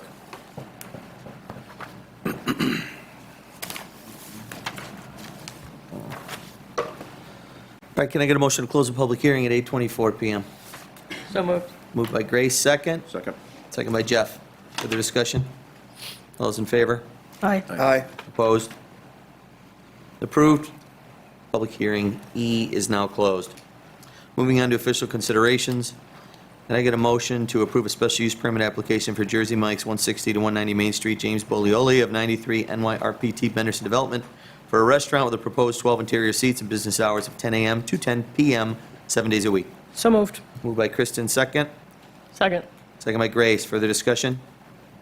All those in favor? Aye. Aye. Opposed? Approved. I get a motion to approve a special use permit application at 203 Main Street, Gina and Glenn Miller of East Leaf LLC for a cannabis dispensary. Motion. Moved by Jeff, second. Second. Second by Steve. Further discussion? On the findings, it says they don't intend to do delivery. Should we remove that since they possibly could in the future? I don't know that that's what they're planning, so you guys have the ultimate decision on it, but know that planning didn't consider that, so that's Okay. up to That would be you. another permit, right? Yeah, it would be another permit. Yeah, right now you would just list it without delivery, and if they wanted to come back and do delivery, they'd come back in front of the board. Okay. But I think the lesson we're learning with the other one is that that's approved with their New York State permit. Yeah, except wasn't in their first special use permit. That's why they're back here tonight. Okay. So they'll have to resubmit for delivery? Okay. Yes. Good? Sure. All right, any other discussion from the board? All those in favor? Aye. Aye. Opposed? Approved, congratulations. I get a motion to approve a special use permit application for 636 East Fillmore Ave submitted by Alex and Nick Robinson to allow a painted wall sign on the East Fillmore Ave and Riley Street facades. So moved. Moved by Grace, second. Second. Second by Ernie. Further discussion? All those in favor? Aye. Aye. Opposed? Approved, congratulations. I get a motion to approve an amendment to the special use permit application for Hop and Hemp Tea, Inc., DBA Buffalo Kind, 640 to 650 Main Street, to allow delivery option through the brick and mortar dispensary. So moved. Second. By Kristen, second by Steve. Further discussion? I have no problem with it. All those in favor? Aye. Aye. Aye. Opposed? Approved? Congratulations. I get a motion to adopt the 2025-26 village budget, including non-union wage rates. Motion. Moved by Jeff, second. Second. Second by Kristen. Further discussion? Steve? You good with the I just budget? was- Not as thorough as I would have liked, but It's so low. I know. It's all right. Just line items in it, that's all. Any other discussion? All those in favor? Aye. Aye. Opposed? Approved. I get a motion to adopt the water budget and water rates for the 2025-2026 budget year. So moved. Moved by Kristen, second. Second. Second by Grace. Further discussion? All those in favor? Aye. Aye. Opposed? Approved. I get a motion to give permission for the mayor to sign the tax warrant. So moved. Moved by Grace, second. Second. Second by Steve. Further discussion? All those in favor? Aye. Aye. Opposed? Approved. I get a motion to set a public hearing for April 21st, 2025, to consider the village's annual MS4 report. So moved. Moved by Grace, second. Second. Second by Steve. Further discussion? All those in favor? Aye. Aye. Opposed? Approved. I get a motion to give permission to advertise an RFP for refuse services once the RFP documents are ready. Go ahead and finish that one. Can I? And then So What I said? Grace? Second? Second. Second by Steve. Is it about this one? Nope. Okay. Further discussion? All right. FYI, Modern Recycling has expressed an interest to get out of their contract, which they're legally allowed to do. No? We give them an out. We have an out, they have an out. We don't agree with that, but we still are going to do with this. Yeah. Okay. So we're going to put out an RFP for garbage service. We'll Find a talk good more deal. about that There'll be lots more details to come. because on we're going to that. have to change the law to do it. So Oh, there will be more conversation. Maybe totes. Pretty much going to have. well, we knew at the last We knew it contract was that the gonna next happen. one was going to have to be totes. Yeah. We don't really have. We were lucky last time. That was it. And last time they wanted us to buy them, the residents each buy them, but now we can roll it into the contract maybe? We can roll it into the contract, get them through whoever the new or current garbage, whoever we pick. So we're doing a lot of research yeah. right now, and that we're getting some information from Nest, and we're getting some information from other municipalities. We've talked to different vendors so that we can get an RFP together that we're interested in. So, but you guys have to a lot of decision-making to do on that when we get that information. That's it. I mean, 7 years ago, we had waste management, and one of the things I tasked the village administrator and clerk treasurer to do was to find and tighten up any efficiencies that we had, find and check our contracts, make sure the village residents were getting the best service for the best price with all our contracts. One of them was our contract with Waste Management, and we put it out to bid, and I think it was 40 or 50,000 cheaper to go with Modern. So we've been using Modern ever since, but there is some growing pains when you switch services, right? The drivers show up at different times, and they have different processes. So we've had them now for 7 years. So hopefully, Yeah, if we have to advances change- in technology have greatly come around since then. Matter of fact, there's companies now that do it all automatic with the totes, and they have the trucks that grab the totes and dump it. And there's companies that may only take 3 days to collect all the garbage in the village compared to 5 days, or 4 days. So Okay. So there's actually a law, we have to leave that door open. Yes. That's right. No, it's okay. I did it. I found out because I said once, can somebody close the door? And he's like, nope, can't close the door. Sorry. So does that, so, in those intervening 7 years, I'm sure village residents have bought totes. Is this going to be like a uniform, everybody has to buy these? Whatever we end up doing is going to be uniform. So if you guys decide we get village totes, everybody will have village totes. If we pick a vendor and it's vendor A, everybody's going to have vendor A totes. Okay. So it and will there's be different uniform. ways to do it too. We can buy our own totes, and then the DPW could fix lids and wheels that break, or we could buy them through a company, and they would come out. It would be in the contract that they would come out and fix them. Like a third party, or? No, one of the actual company. sanitation? Yeah, so there's all different All right, variables. because I to- paid cash for the modern totes when they first talked about them. So if Yeah, we that's switch out to a the different window. company, Right. I just got to spray paint You sell waste them, management on the put them side? on Facebook. Facebook Marketplace. Yeah. The town of Wales just did, did that with the totes. Everybody got totes. We never. Yeah. Toast It is is nice. so much They're big. cleaner. It's Yeah, so they're much big. cleaner Right. over there. We got two, we got one for recycling and one for garbage. Yeah, out and they'd there. all be the same color. I don't and remember, because I don't pay the It would- bills out there. I don't know if we had to pay If we for buy or them not. from a company, if we go through a company that offers them, they would supply them for everybody, and they'd all be the same color and everything. Yep. It's true. Those vermin. The only difference would be the lid color. It would tell them which one is garbage and which one's recycling. So, but we need to get an RFP out soon because of the way our contract ends. Okay. Okay. Good? Yep. All right, so it was moved by Grace, second by Steve. Any further discussion from the board? All those in favor? Aye. Aye. Opposed? Approved? I get a motion to the, no. The budget Yeah. and the warrant need roll call votes, and I know it's not on your lined agenda. I'm sorry, Pete. I'm Can I sorry. fire him mid-meeting? Not until April of 2026. All right, so For the we budget, go back to E, right? we need a roll call vote for And so is that. that just null and void since we didn't do a roll call vote, Chris? We can table it and have a work session in between. The budget vote Let's not do that. again?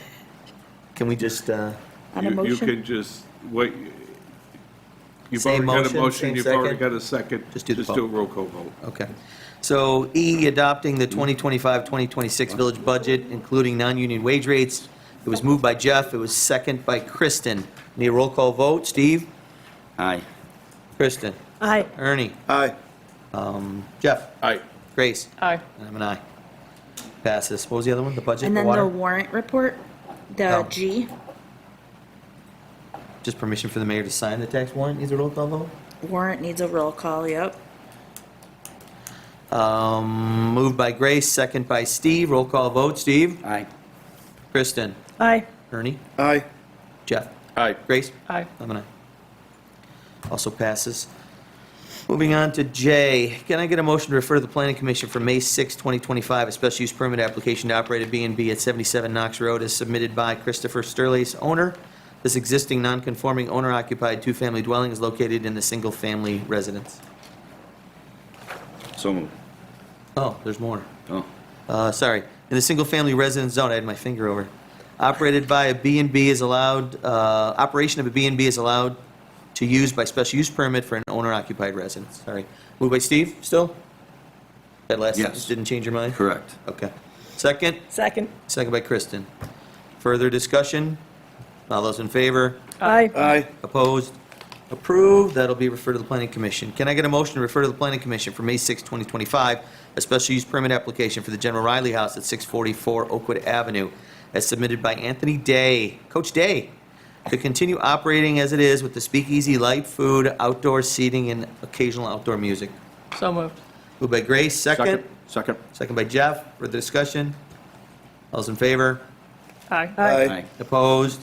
Approved. That'll be looked at by the Planning Commission on May 6th.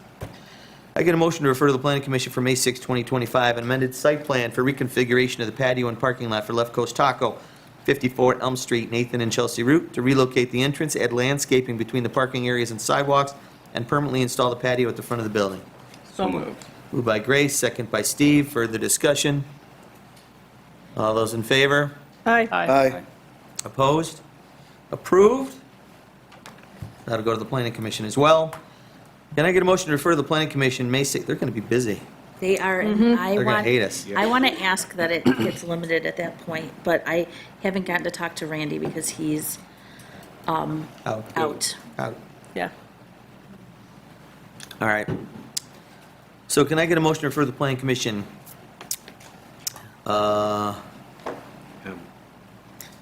for, hang on one second, let me just read it.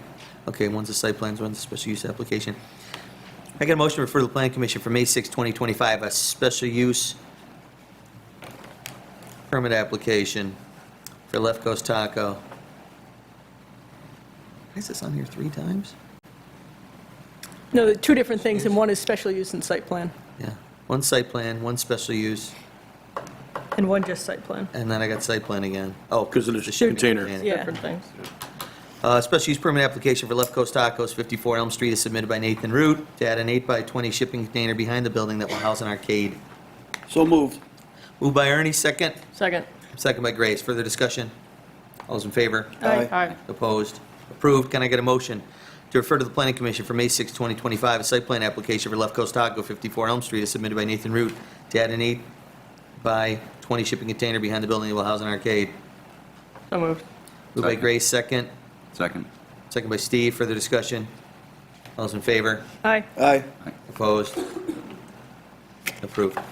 I get a motion to refer to the planning commission for May 6, 2025, a site plan application for 425, 433 Prospect Ave by Chris Contento to add a balcony to a third-floor apartment over an existing bump-out on the second floor. So moved. Moved by Kristen, second. Second. Second by Jeff. Further discussion? All those in favor? Aye. Aye. Anyone else in favor? Aye. I was Opposed? like, I don't know, I was zoning out. I'm losing you. Yeah. I need to go to the bathroom too. I use- so. Hurry up. Let's go. I'll use more inflection in my voice, Ernie, to keep you hanging on. Any other discussion from the board? All those in favor? We did. Opposed?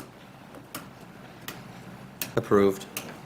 I get a motion to approve a temporary use permit for Victoria Sturman, Greater East Aurora Chamber of Commerce Sidewalk Sale Street Festival on July 25th from 10 to 5 p.m. and July 26th from 10 to 4 p.m. So moved. Moved by Steve, second. Second. Second by Jeff. Further discussion? Victoria, any changes? No, just that the Friday is a sidewalk only, and we're looking at Main Street, on Elm Street Excuse me. between Main and Oakwood. But only the sidewalk is just for the brick and mortar businesses to kind of put stuff out on tables if they want to. And then the festival is actually on Saturday, we're Main Street. Very good. Thank you. All right, moved by Steve, second by Jeff. All those in favor? Aye. Aye. Opposed? Approved? I get a motion to approve a temporary use permit for Victoria Sturman, Greater East Aurora Chamber of Commerce Taste of East Aurora on September 6th, 11 to 3 p.m. So moved. Moved by Kristen, second. Second. Second by Steve. Further discussion? All those in favor? Aye. Aye. Opposed? Thank you. Approved. I get a motion to approve a temporary use permit for Roycroft Campus Corporation, Kurt Moranto, for their Founder's Day celebration, May 31st from 4:40? Starts at 4:40? 4:30. It says 4:30 on mine. Mine says 4:40, Yours is special. I guess. All right. I'm sorry, I was out of town. What's the applicant? Kurt's not here, is he? So, hi, is it 4:30 or 4:40? It's 4:30. Thank you. You want to say anything about it? No. You good? We're all good. Okay. 4:30 to 7:30 p.m. Can I get a motion? So moved. Moved by Grace. Grace, second by Steve. Further discussion from the board? All those in favor? Aye. Aye. Aye. Opposed? Approved? Congrats. I get a motion to approve the following new members of the East Aurora Fire Department: Gregory Richter, Roger Evans, Elizabeth Parker, and Grace Kwiatek. So moved. Moved by Steve, second. Second. Second by Jeff. Further discussion? Aaron, anything you want to tell us? Good? 4 new people? Yeah. Congratulations. Great job. 3 new applicants, one's a return, all are great people. Be good to have. All right, moved by Steve, second by Jeff. Any other discussion? All those in favor? Aye. Aye. Opposed? Approved? Congratulations to them. Can I get a motion to accept a donation of a 2025 Can-Am Defender Pro off-road vehicle for use in fire protection? Motion. Moved by Jeff, second. Second. Second by Steve. Further discussion? Just want to explain that, Maureen? How it works? The fire department received a donation of the side-by-side unit and the village is, they're going to donate it to the village, and the village will have that item so that we can insure it and put it in our fleet of vehicles. Very good. It's got everything it needs, lights, rigging, siren, stickers? Tracks Yeah, for the it should winter, be right? fully in service in about a month. It will have tracks for the winter. Tracks for the winter, too. Great. Chris, am I allowed to vote on this? What's that? Am I allowed to vote on this? It's money-ish. Casey's a member of the fire department. I wouldn't vote on. No, okay. Abstain.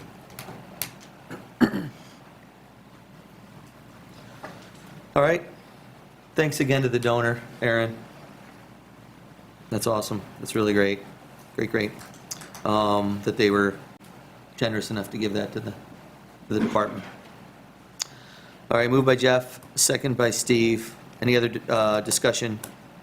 All those in favor? Aye. Aye. I will abstain. Opposed? One abstention? Approved. I get a motion to approve the budget modification for the 2024-2025 fiscal year. Nobody? Motion. Moved by Jeff, Second. second by Ernie. You wonder if it was a trick? Explain. So I'm at my quota. that's just a budget modification. It's using our drug seizure money and moving it into the budget. The drug seizure money is money that the village received for the police department doing some kind of drug seizure, and the chief gets to usually spend that money as he sees fit, but the board is doing the approval to adjust our budget with that, so he needs additional funds for ammunition. You guys already approved the majority of it, but this is a little bit additional he needed for the ammunition. Very good. Moved by Jeff, second by Ernie. Any other discussion? All's in favor? Aye. Opposed? Approved. All right, can I get a motion to approve a temporary use permit for Heart of Music Festival, June 7, 2025, from 2 PM to 10 PM, pending an approved certificate of liability insurance and, and Part 18 paperwork? Approve of 10,000 people, or is that up to the person making the That's motion? up to the person making the motion. Okay. It's my opinion. That's what the county's requirement as far as health safety, right? Yeah, because we don't have State's that. requirement. Last year, we got that before the end of the, before it was completely approved, we got the Part 18 paperwork. And when we met, I stated that they needed to fill it out for at least 10,000 people, because even though they're selling 7,000 tickets, we fully well know more than 10,000 people will be in this village, and we need to Sure. have safety set up for the people who are going to be here. Okay, so when we make the motion, we have to also add that up to 10,000 people. We're going to talk. Insurance to Not cover up to, 10,000. And part- exceeding 10,000. Exceeding 10,000 And people. Part 18 paperwork approved with 10,000 plus people, Okay, I'll make the motion. as I just As, said. yeah, as you just said. Moved by Ernie, second. Second. Second by Steve. Further discussion. Why don't we start with the department heads? Yep. Let them weigh in on this, since they're the front line. First. Whoever. So, as you're all aware, I sent you an email on this last week with my concerns as the chief of police. I sit before you tonight. Some of my best friends are own bars in this town, and I understand that they do very well on this date. I do have issues with this event. I have had issues with the event. Right now, my biggest issue is my manpower. We are going to need help if we have this event, plainly said. I'm going to have to enlist the help of another agency. I'm not sure which one yet. I have one in mind, but they haven't said yes.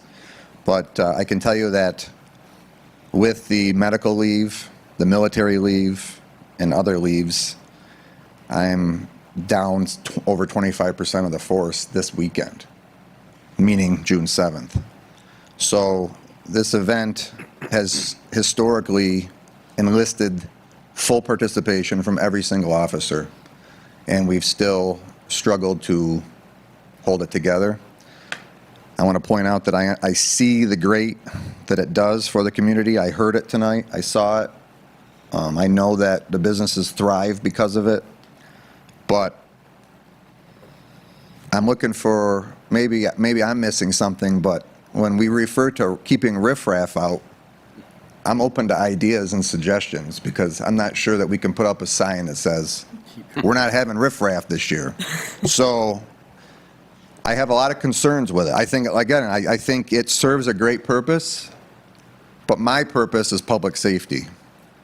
And at the end of the day, I'm not sure that this does enough that I'm comfortable yet. I think they've worked hard to curtail some of the things, but I think the footprint still is a lot to absorb. And I think, you know, the email that I sent to the board last week basically says as much as I can say about how I feel the position it puts us in. I do want to point out that I respect that most of the issues that we've had historically, and I've worked every single one of these alongside Shane, it doesn't come from the businesses, but it's the residual that comes with it. I would, if this is passed, I would implore the owners of the establishments to police your own property and keep an eye on things as best as possible, because it really starts there. It starts with where you're consuming the alcohol. It starts with how much alcohol you're consuming. And from that point, it spills into what we deal with other places.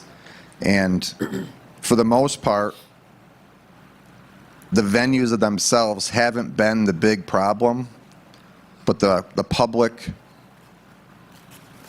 gathering in the streets that with the alcohol that's not purchased by the venues has historically been our big issue, and I feel like we're still going to fight that. We've really scaled down Hamlin and Maine. You know, we've shut down the crowd gathering in the street there by way of adding additional fencing and keeping it to the venues themselves. But I still feel that Riley Street is a problem for us. With an open container law such as it is in this town, it becomes incredibly difficult to police that corridor with the limited number of officers that we have. I believe that, again, a lot of our problem is the outside, but when there's no law preventing it, at that time, I can't implore the officers to go around and say, look, if people look like they brought their own, kick them out, because there's a law that says they can. So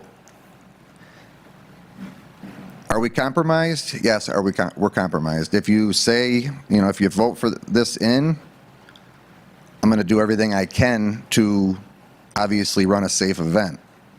I'm just cautioning that I do have a manpower issue, and that I do have an exposure issue there that I think will certainly need to be addressed. And I hope I can get help somewhere if needed. Okay. Chief, how long would it take for you to get a confirmation from an outside agency? And if that, would there be a cost to that? That's what I was for the village? Well, I knew this was coming, so I reached out to a local, our neighboring police chief, who I'm not going to put on the spot right now because he's here for a different reason. But that reason in my email would greatly assist, but I don't want to blur the lines with this event. I want that to be an entirely different reason that they're here, to help us moving forward, not to just justify the event. I have reached out to the Troop A Major with the state police, and bringing a number of troopers into East Aurora that night is an option. But I caution that might not be the look we're looking for. So Might be. Well, The look we're looking for. it's not free. So I mean, there's some of that goes into that. But So would that be go back on to the festival to reimburse us for some of that? We can't. no, it would be the requesting village or government entity. And we would have to do an intermunicipality agreement to do that? Not with the state police. Troopers Oh, the troopers? Yeah, they have access anywhere, just like the Erie County Yeah. Sheriff's would. Okay. I thought you were talking about the other police department. Yeah, the neighboring police department we would, right? Correct. And the neighboring police department would need a contract of sorts, sure. But simply said, if this is done the way we've always done it with my current manpower, I struggle. I don't want to publicly release how many officers I have available because I don't want to expose certain things. You know, there's certain things for law enforcement purposes that I don't want to get into, but you know, if the ratio's not good, so I definitely need help somewhere if this event is to carry on like it is. So it's one of those things where I can't go out and ask for it until I need it, kind of thing. So based on tonight, I'm going to find out if I can get it. So would it help, I mean, can we table this then until we get an answer? Absolutely. Until we know for a fact that we have enough manpower to actually do this? And the cost associated with it. And the cost. And cost. What's this going to cost the taxpayers of the village of East Aurora?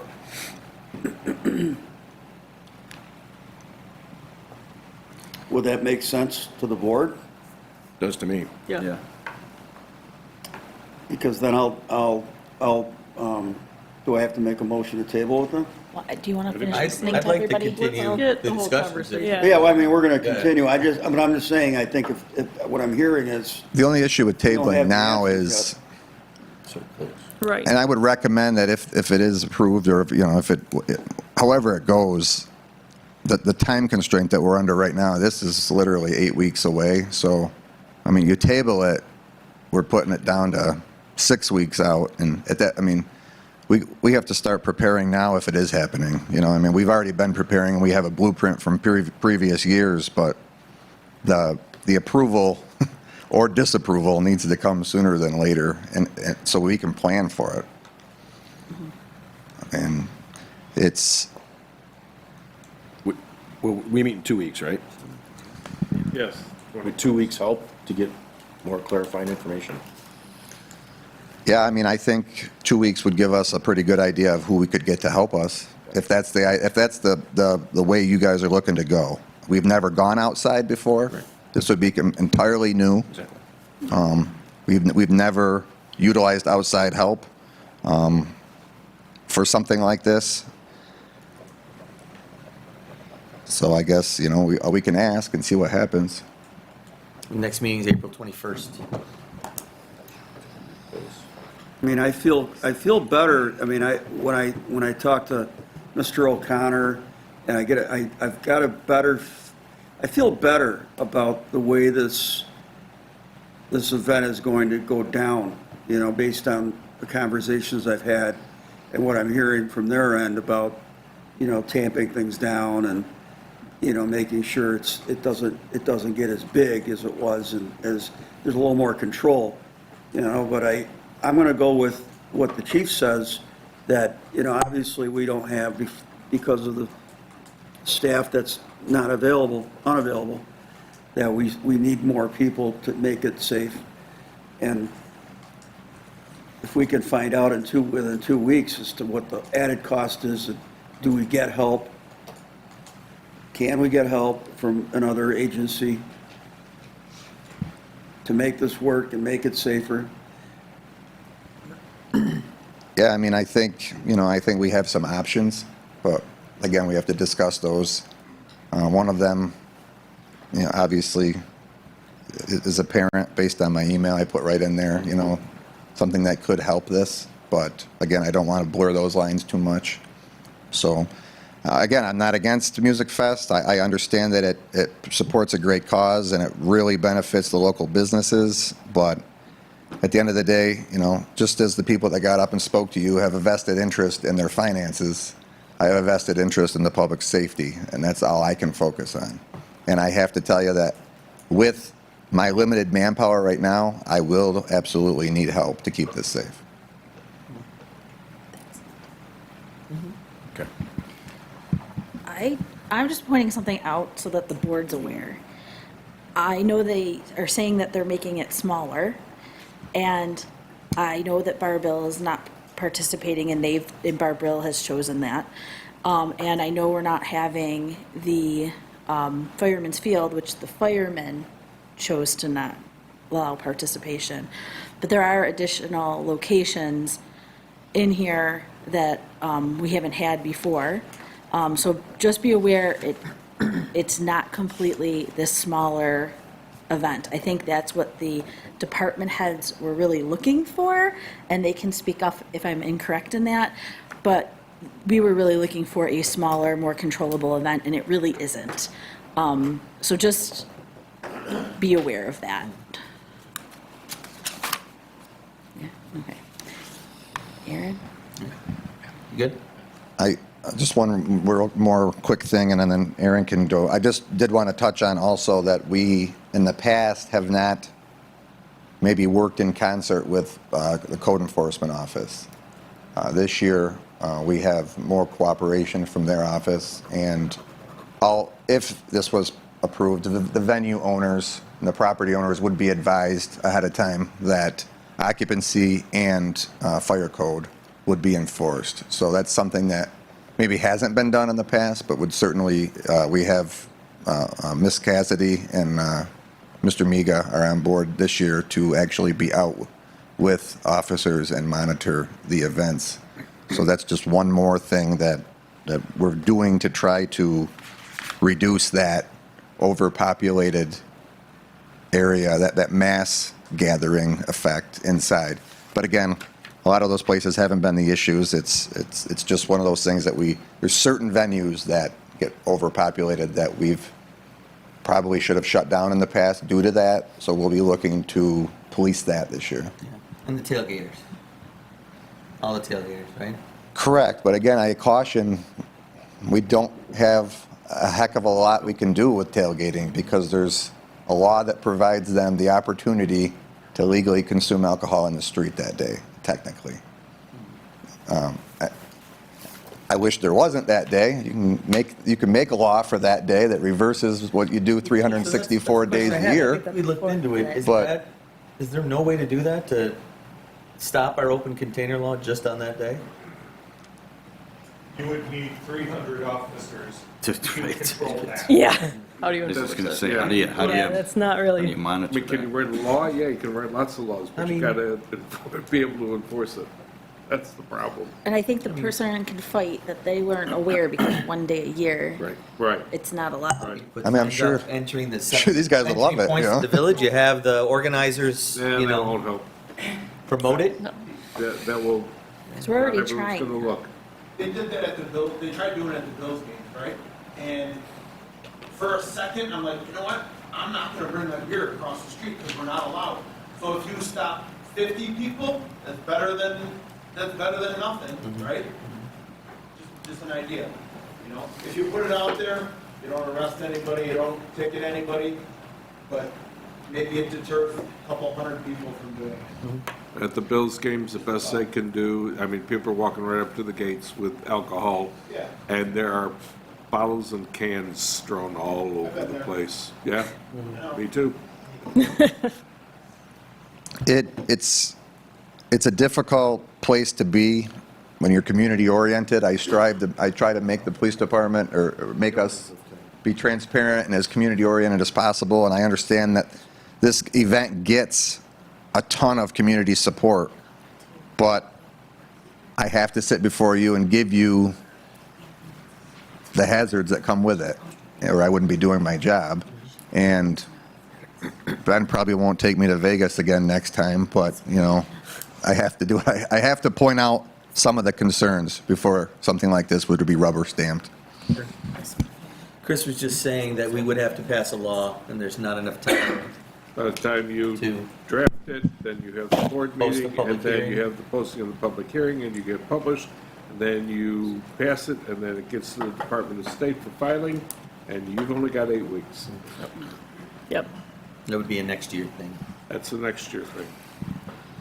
That was a couple years ago. I was with Shane on Riley, and there was just groups of underage drinkers. And I asked Shane, "What do we do about this?" And he said, "There's nothing we can do with this many officers to arrest 50 kids standing right here. You can't tie up 2 or 3 officers for 4 teenagers drinking when you have an event like that going on.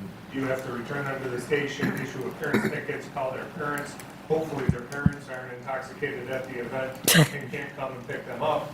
And there's quite a bit to it. Our jails are pretty small. Well, we can't put juveniles in jail. All right, Aaron, Fire Chief? All right, so obviously, I hope over the course of the last year, you've all read the multiple emails that I've sent to you about this event. And like I said earlier today, I echo everything Chief Welch just said. For a fire department specific thing, like I've said before, as you know, all these guys and girls that we got in the fire department, they're all volunteer too. They're all from the community. And not saying that is like a, any type of trying to use it as a pawn, but really, in all reality, I mean, are you going to find more community-oriented people in this community than the people who are going to these horrific EMS calls or almost getting blown up at house fires last night? And when these people are looking at me saying, "Hey, man, I'm not coming out for this year. I've had enough." What are you guys going to do for your fire and EMS protection when we can't staff the house? Because they're putting their foot down. In years past, we've brought mutual aid in. We've been able to bring out people out, and we probably should have paid for their services. To be honest, we're using 2 fire departments from the town of Elma to help supplement us. And the way this year's looking, if we wanted to have sufficient coverage, we would need much more. But you really, going over, with Mike and Chris this event, and I commend them for being, more open to working with us this year. There's still the issue with people, just the free-for-all walking up and down Main Street and the side streets. That's our biggest problem. There's no way to prevent that, and that's very much a law enforcement concern, but it also comes to us. We try to be out, we try to be active, but we're not the ones policing it. We can't keep people from walking up and down and stumbling up and down Main Street. I've said in meetings multiple times, I came across people last year sitting in the middle of Pine Street. Why? Because they were drunk. The Part 18 paperwork, they do a great job getting that filled out. But that is all designed for things like the Bills Stadium or smaller scale, they up to 5,000 person events. And, if I can't find another example of a scenario across the state where you've got a 2, square mile village trying to do the same model for medical coverage, that's designed for, if you say something smaller like a Salins or Borderland, where you have a confined area, and that works because you can stage your medical resources at different parts of the festival that can get to people quick. Not trying to fight up and down Main Street. And last year we had zones set up, but still, there's only a finite number of ambulances going around nationwide, unfortunately. And, like Lieutenant McCarthy brought up, one of our biggest issues last year also was trying to find spots where we could get fire apparatus. A lot of the side streets were impassable. We went out just to make sure that the officers weren't left alone. We had to go have cars towed out of parking lots all over the place and streets. Our people are getting yelled at. They're getting it from their spouses for not being around at home. It's just not worth it for us. The public safety risk is far too much. We all love, the community support, but there's a better way of doing this. You can make it in a smaller contained area. You can do something specifically at the rink. You can do something at Knox. We can go other places. It does not need to be down all of Main Street and down all the side streets.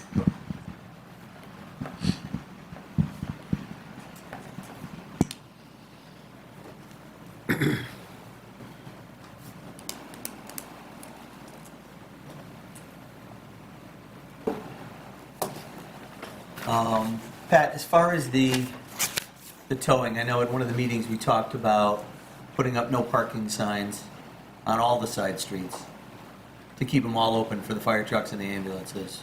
And we could do that in the municipal lots that are open too, right? Just sign everything off on Thursday and then just start towing anybody who parks there.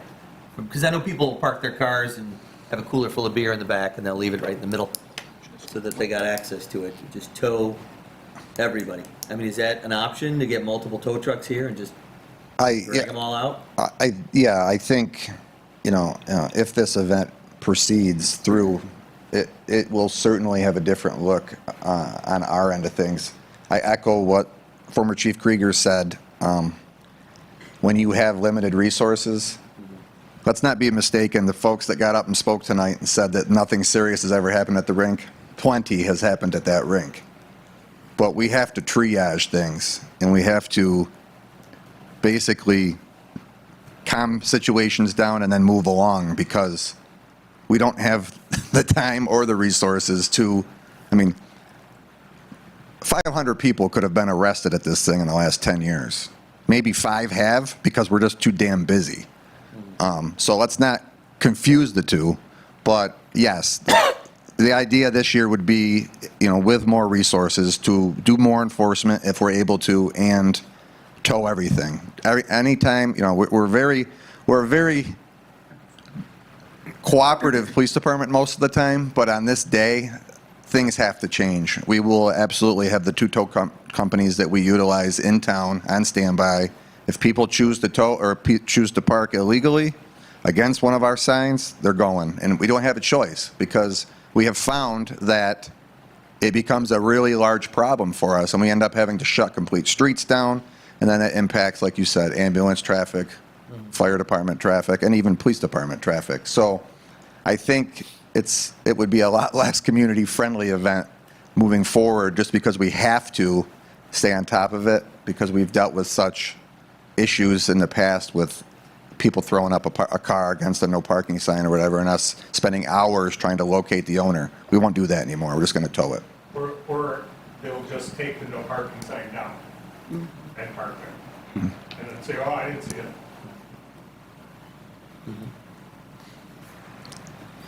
This is something that really needs the cooperation of the event, more so than just the 5 board members. It really, for something like this to continue, it needs the entire community to wrap their arms around it. You need volunteers to be walking around in volunteer shirts, reporting people not acting right. Unfortunately, most people like to go and enjoy themselves that day, and it leaves a small police department to police it. It would be helpful if we had, just need more bodies to keep people in line, and I'm not saying vigilante police officers, but, just a way to keep this an event that we, pride ourselves on. This community prides itself on a lot. I've sat here through 6 months of listening to concerns about the overcutting of the trees and the foliage and the canopy and what it's doing to other trees, but I can tell you that this day is, it can be very tough on our agency. And again, I recognize the good that comes out of all of this for the charities involved and the business owners, obviously. But there's the other side of the scale here, that it is tough on us. At this point, I'm repeating myself, but I'm just. Thanks, Phyllis. Jeff, DPW? Yeah, obviously Pat and Aaron have way more on their plate on this day than us. It is probably the hardest overtime to fill in the evening for takedown. Usually, unfortunately, I have to make the 3 less seniority guys work, but it is what it is. We do what we need to do. And you supply all the no parking signs, right? Yeah, well, usually the police put up the no parking signs, but You do the water barricades, right? we do the water barricades, road close signs, stuff like that. What about sourcing the trucks from other municipalities? Are you doing that to block off? For blocking off Riley and Hamlin, we have enough trucks for. That wouldn't be an issue. I'd rather not talk about Yeah, that. Yep. we can do that in executive session if we need to talk about security. Okay.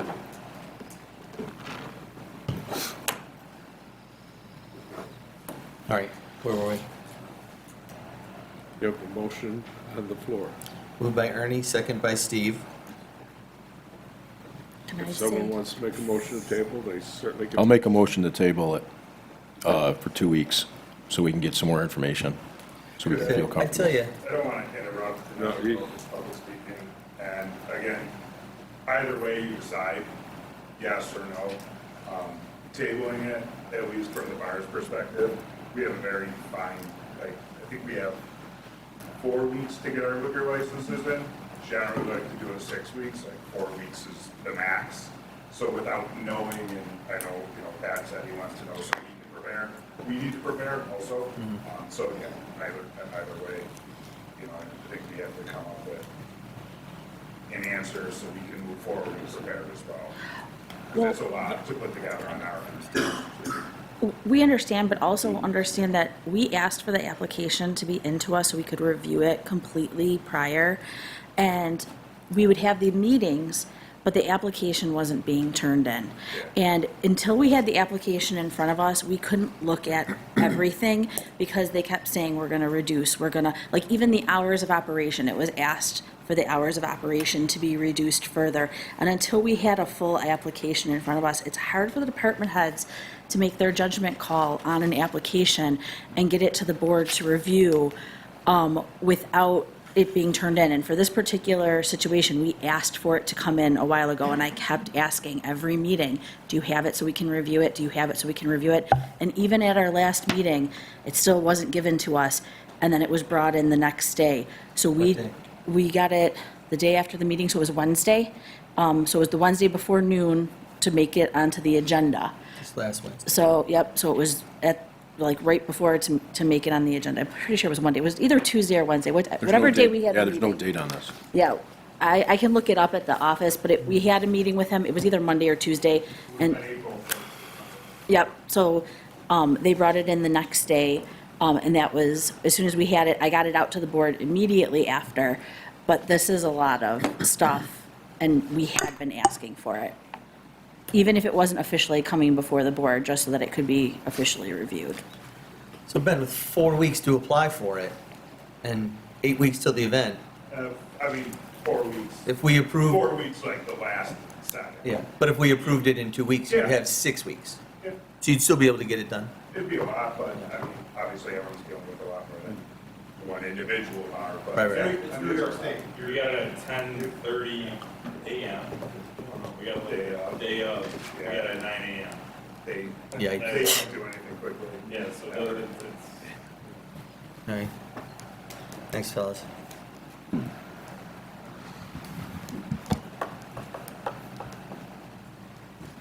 Chris Welch, president of Heart of Music Festival. So I want to address some of the concerns. So Part 18, whether you have 5,000 or 15,000 people, it's all the same requirements. So our 7,000 number will be the same exact form. And as far as size goes, we have reduced the overall footprint of it. We've also reduced ticket sales. Last year we sold over 9,000. This year we're capping it at 7,000. So how many ever non-ticket participants come? There's still at least a 2,000 person shift there. The reason we were so late in getting the application, I guess to say, is there were still concerns about safety and security that Chief Welch brought up that I was addressing, such as, when he told us that they would be down police officers. Last year for the event where we sold 9,000 tickets, we had 50 police officers. This year with 50 security officers. This year with 7,000 tickets sold, we're upping it to 70 on that night shift to cover as much as we can on our part. Obviously, the police do a different job, but we've updated the security as well for all of it. So the application was turned in the day after the meeting because there was some additional changes to the venue layouts that were requested, such as keeping Hamlin open in between, so we had to make adjustments for the application. So personally, I would rather vote tonight on it, simply because if it does get tabled 2 weeks, it's basically going to end up being a backdoor disapproval. We won't have the time to book the bands that we need to book because we have respectfully held off on a lot of that stuff that we normally do early per the board's request. Pushing an additional 2 weeks will kill it without anyone having to actually make a vote on where they stand with it. So, yay or nay, I think, to give the bars the amount of time they need, us the amount of time we need to recruit volunteers, secure the bands, secure the contracts for cleanup and all of the fencing and things like that. 6 weeks is not enough time for us. Any questions anyone has for me, I'm happy to try to answer. Do you have a list of the donors yet? We do. Yeah, Who we're going to donate to, yeah. And they're, just like in the history, they're in East Aurora, around East Aurora, support the East Aurora community.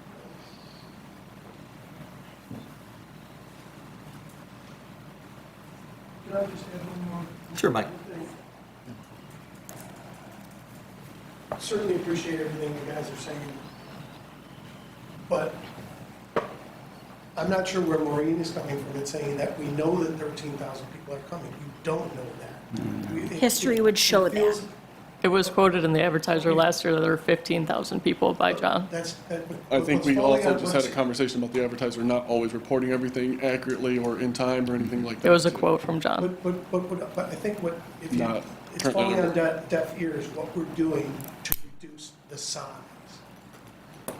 That's what we're doing, is reducing the size. Reducing the size reduces the incidence. Increased parking reduces the street parking issue. And Mike, I think from my past experience, you can't control the amount of people that come and don't participate in your event by buying wristbands. And that's been excessive since the beginning. By the tamp down enthusiasm, no web presence. You're on Facebook. The event's on Facebook advertising for that date. It's on your Facebook page. No tickets have been sold. No tickets. What Mike's trying to say is we've done no active ticket sales. And again, the majority of what we're trying to do is to, I would say, meet the village's requirements more than halfway. When Pat brought up to me the idea that, hey, tailgating's a big issue, I immediately went to our vendor and said, hey, how can we black out these events so people can't sit across the street and watch? I can't stop them from hearing it, but I can obstruct their view. And we've blacked out some of our biggest venues to do things like that and to bring them in closer. We have reduced the amount of tickets, anything below 7,000, and we would be functioning at a deficit, for what it does, because to bring in an additional 20 security, get the additional fencing, the additional everything, our margins are already razor thin as far as that goes. But we've met, I feel like, the standards that have been there. I'm sure there's some standards that aren't on the application that people would like, but we've done everything we've been asked to do to the best of our abilities to keep this event going for the community, for the businesses, and it allows these businesses to make enough money to pay the taxes that help with, the budget and the things like that. So it's not in any way a small event for what it does for the infrastructure of the community as well. I remember we talked when I first met you last year when you said you were going to take it over. And you were like, we're going to address the pain points. And I said, one of them is the late night drunken crowd. And you're like, oh, we're going to end it earlier. We're going to handle that. I mean, you have the music stopping at 10. Yep. And the bars closing at midnight. Well, we asked them to close by midnight. They can close whenever they want.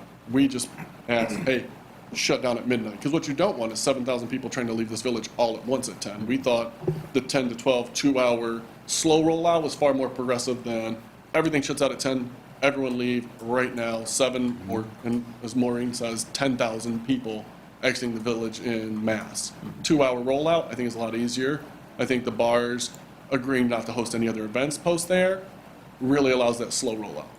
If you want 10,000 people exiting all at once and to try to man that, we're more than happy to try to do that. I think that from a logistics standpoint, that's a worse idea than allowing a slow rollout. Because I think once the music stops, you're going to see 30-40% exit on their own naturally. Yeah, I guess I was thinking more moving it up earlier in the day. I feel like. And we did last year was till 11. This year it's late till at 10. night. And then we were 12 to 8. originally looking at like 12 to 10. Pat brought up that concern. We moved it to 2 to 10. 2 to 10. And last year was at 11, so we backed out a whole nother hour, of music. It'll all stop then. So every concern that's been brought up, we've addressed. I mean, Can to the best of our ability. So, Pat, I'm just going to speak for you, and you correct me if I'm wrong. But we have police, one of the things that was brought up at our meeting was that we have police officers who have to work all day. And then we have to have every officer work at this event.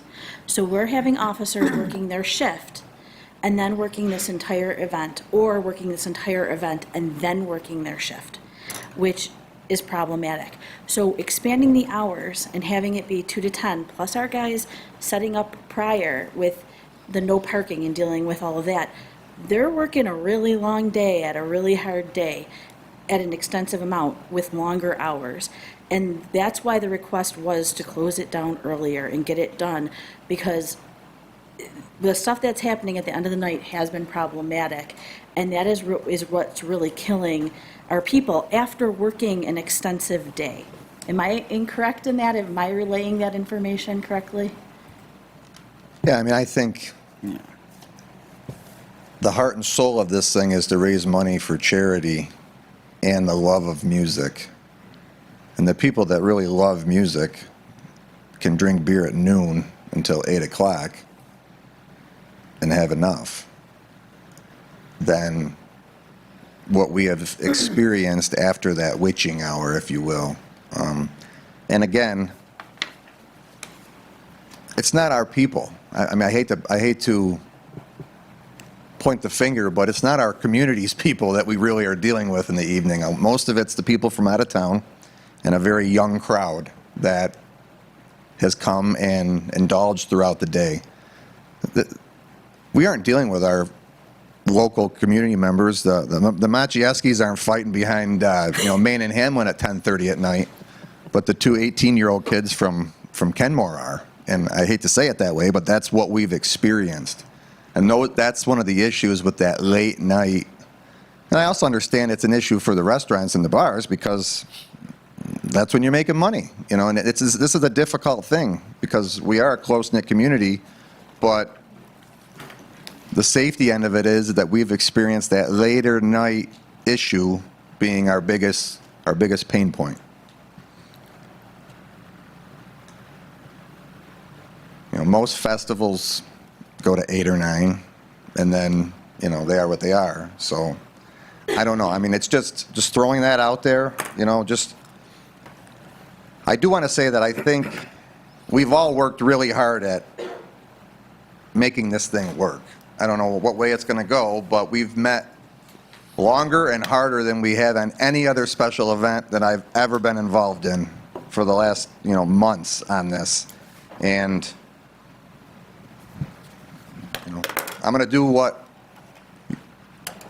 the powers to be, decide, but I think it's it just ends up being a tough thing with the hours as they are. So last year was 11, right? This year, 11 was the end last year? And this year's 10? Gotcha. This year, And the bands are done at 10 this year? Yep. Is And it, we've also requested none of the venues host any post events or after parties. So it's not going to be, hey, Music Fest stops at 10, but here comes our DJ, let's, start round 2. They've all agreed, nothing else. It's basically from 10 to 12, last call, slow roll it out. We're not gonna have any more live music, any more DJs, any more events, any other activities. From what I understand, most of the bars will have made enough profit by that point. It'll probably be closer to 11. We just asked for a hard stop at 12. No one said they had to stay open until 12. It's just, hey, by 12, let's be done. can that shift an hour earlier and both ways? I think you ask for a lot of the businesses to take an economic impact hit on that. And it almost becomes, the 10 o'clock is, from I the think they standpoint just is- said they would do it, and that's what we were They can asking if they for. choose to. We I think just- the businesses are going to make enough money. I think we could do it for 6 hours, and the businesses would still make plenty of money that day. I think if we do it for 6 hours, that limits the amount of music acts we can get, which limits the amount of people coming in, which limits the amount of money they're spending in our village from basically, a tourist dollar standpoint. Which makes it a Limiting smaller the event, number of which is people what we that we all want. asked for. Which also makes it far less profitable for anything. That's taking 7,000 tickets is about where we need our threshold in order to make donations to charities. Anything below that, we have to start pulling money out of those charitable contributions, which I understand you guys have spoken your opinions on whether or not it's necessary to give money to charity, but it will start ripping all those funds out because that's the only place we can take resources from when we're not selling. We also have to consider the bars that are not on this list that will stay open till 4. Correct. Right. And then just for informational purposes, last year, this permit was not approved till May 6th, which was 32 days prior to the event. And last year, the music festival was already selling tickets, advertising it, and booking bands long before then. I've tried to, in the spirit of cooperation, hold off on some of the activities and behaviors prior, because it seemed to be concerns. So, yes, you're right. It was approved, but there was already half the tickets sold by then. There was already all of the bands booked. We have 0 booked right now. If it delays 2 weeks, you will effectively backdoor kill the event. I'm not sure I'm buying that. I'm not sure I'm buying that. I mean, if it was 32 days last year, you could get something going. It's not going to be as big as maybe you want it to be, and maybe the charities don't make as much money. And I tell you, I appreciate hearing from the businesses, right? And I love that they're doing well, and I want them to be supported and their staff to be supported. But what made the most impact for me was hearing from the charities, right? That's the only reason for me to even be like, yeah, let's put our whole fire department and police department through this, is that the charities are going to benefit from it, right? I mean, the businesses, I want them to do well, but they'll still do well throughout the year. And the charities won't, because we have already almost doubled our security budget. We have almost doubled our fencing budget. So as far as that goes, we won't have as much resources if we have to shrink the amount of bands, which in turn shrinks the amount of things. Nothing compels the businesses to participate in the event or to shut down. I think 10 o'clock seemed a very reasonable middle ground. It still gave people plenty of time to go elsewhere if they wanted to, but gave the businesses long enough time to make enough money to where it was feasible to shut down sooner. Like I said, I feel like you could still make an event, maybe not the way you want the event, but 2 more weeks to make sure we can find maybe the mutual aid that we need from the police department, from another police department, from another fire department, EMT. I'd even like to see another ambulance in there, so to take less pressure off our fire department, which is going to cost you guys money, right? But it's going to increase the chance that safety's better for the event, right? And it's easier for our EMTs and fire department to make sure they can keep the citizens at the event, but also they still have to continue to support the entire community, right? We can't afford another ambulance out of pocket. They're very expensive. What's the county charging you? We can only get the one because the Part 18 covers $5,000 to $15,000. So unless I submit an application for $15,000 plus, I don't fall into a category for a secondary ambulance. The 5 to 15. And I think that's one of Aaron's concerns is last year we had multiple different incidences all happening around the same time period, and we were waiting 20 plus minutes to get an ambulance in from who knows where, because ambulances are already limited in the area. And then when we have such a large event like that, it creates even more issues. From my understanding, the time that the ambulance was needed, it was there in minutes. Say it. Yeah, no, that's very, very much false, as you can tell from these guys laughing behind you. Yeah, that's just not true. The first call, sure, can get there quick. When you're getting 3 and 4 calls at a time, which, by the way, has always happened when the sun goes down. Usually easy going until about 8 o'clock. Sun goes down, mood changes, that's when we start getting busy. And we recognize that. And that's why on that night shift, we've gone from 50 security to 70 security. So, I mean, it is a massive increase in internal security inside the venues in that night shift. And again, the black screening will prevent a lot of that loitering. It will make it far less attractive to Do any sit of those security double as an EMT? Is Yes, that some of them possible? Yes, some of them do. I believe. It's wonderful that they double as an EMT. How do they get people to the hospital? I don't know. I'm just curious of that. We can have all the EMTs in the world there. How do they get people to the hospital that need it? They give drugs, they can do CPR, but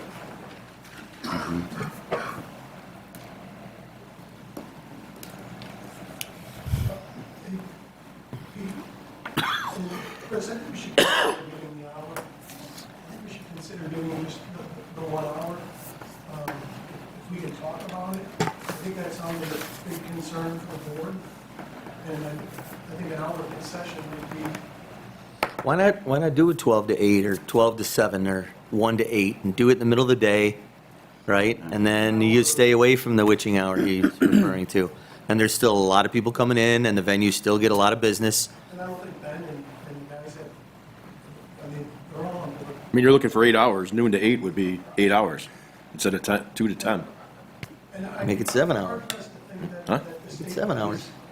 the state police agreed to an additional presence in town, right? Well, And or the sheriffs. there's a cost to that, right? No, we already said there isn't a cost for the state police, they already have jurisdiction. No, those are, That doesn't mean there's no cost. I understand that they can work here, but that doesn't mean they're going to ask them to increase their price. Say, hey, we've got a great. They'll charge. We wouldn't just be asking them to drive through the village occasionally, we would be asking them to station areas. No, that's not what, Pat and I talked about that today. We didn't talk about stationing people. We talked about an increased presence. So if there was an incident, if something happened, you would have some additional backup. Not stationing like you would a regular officer. Well, I could ask them to obviously be closer to the village and be more visible, but in this event, I would prefer extra people actually detailed to the event. I think what we discussed earlier would be, there's some benefit to that, but again, I don't want to show my whole hand because I don't want to tell the whole community how many officers I have at any given time because. But on that day, you're going to be 25%. A security vulnerability, but yes, I would ask that for the troopers that were assigned or another agency, if you will, to, be detailed to that event. The majority of incidents happen after 8 o'clock, so ending an hour early certainly addresses the major concerns to that. I think you're on the right track, but I don't have a vote. So I like the idea of, Chris, I don't know if you can agree with it now, but. We can't. You can't. It would require a board vote. We have a board of directors. When's your next meeting? As soon as this is over, I'm going to book one. I mean, we could, And we still have to get some information. Chief still needs to get some information for us. And Aaron, how far ahead do you have to solicit departments to mutual aid for an event like that? And you mentioned about something, you made a comment that they should have been paid.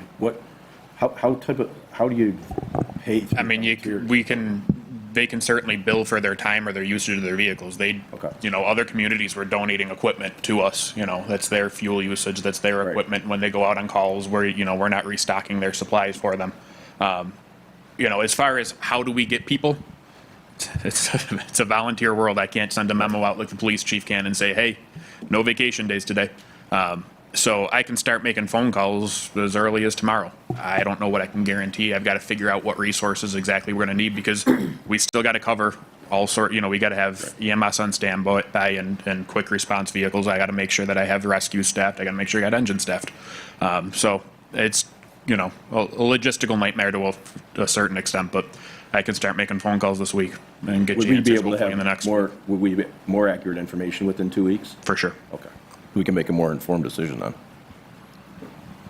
Chris, did you say we have any as a poll influence? So could it potentially get conditional approval with a 9 o'clock start, right? Stop. Sorry. 9 o'clock stop, right? Could it get conditional approval with that component?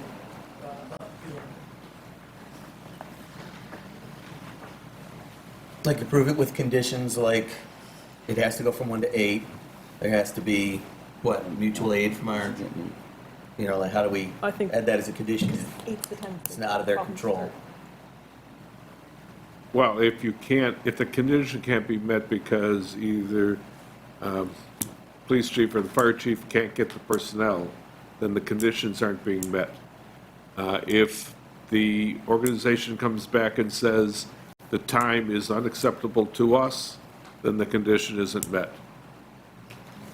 Very simple. So if they choose to voluntarily say, no, we're not going to do it unless we can do it by 10, then it makes it really simple. Then they don't do it at all. Right, yeah. Whatever time you If we set. say 12 to 8 and they say we can't do it that late, then that's on. Then it's dead at that Right. point. Then it's done. Well, we haven't said anything yet. We're still trying to figure it out. Yeah, that's not 2 hours shaved off the original time. Right, which is what But they Mayor might said. say that's the And point. would that be applied unilaterally to events into the village or just to our very specific event? That Right this now, is it a applies to You your got to event. understand, this is Yeah. a really Because unique you- event. You can't say, oh, well, you're cutting us short. That, no, you can't argue disparate treatment under this because you have a totally different type of event. No, you were trying. I was literally just asking. You, I'm not an attorney. I'm a real no, estate agent. I am, and I understand what you were doing. Yeah. So the venue, just to talk to the owners of the venues, 11 to 7 sounds good. I'm willing to put my kids in bed. seriously, like 12 to 8, does that work for you guys? Is it, sun just goes down To and 8? I would need to Close it look up. at all of the venues, not just the ones present here. We do have Well, you could just let us know. as many as possible, yeah. Because they may choose at that point not to participate in Music Fest, so I do have to give them that opportunity. They might. Right now, they're working under the assumption of 2 to 10 with, the things going on. So I do have to at least give them that. I will add that originally, when we started these meetings, Chief Welch did request a 9 o'clock stop.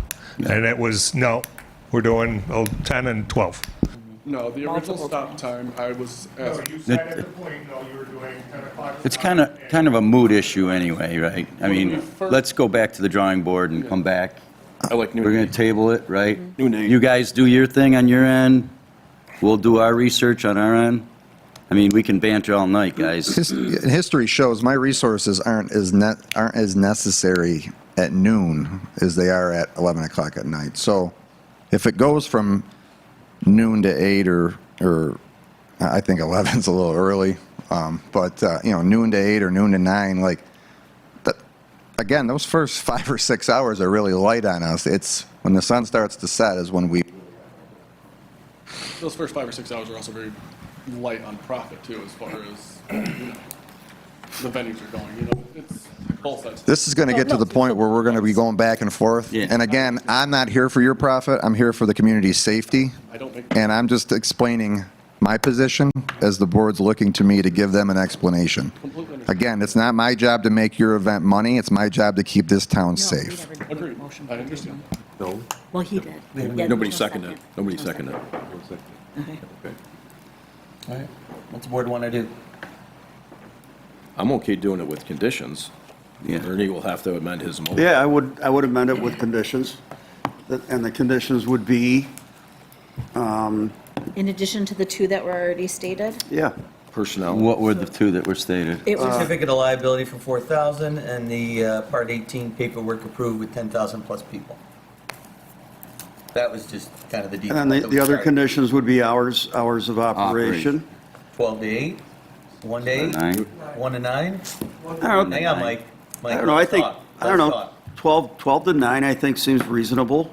What do you think, bar owners? that's longer. It's an extra hour. That's the longer hours. You That's just an made the extra hour. longer. All right, 1 to 9? 12 to 9, I don't think 9 is overly late. Yeah, but that's an extra hour. You're making it I'm extra 12 to long. 8. The first 12 to 8. doesn't really matter. It's the night hour.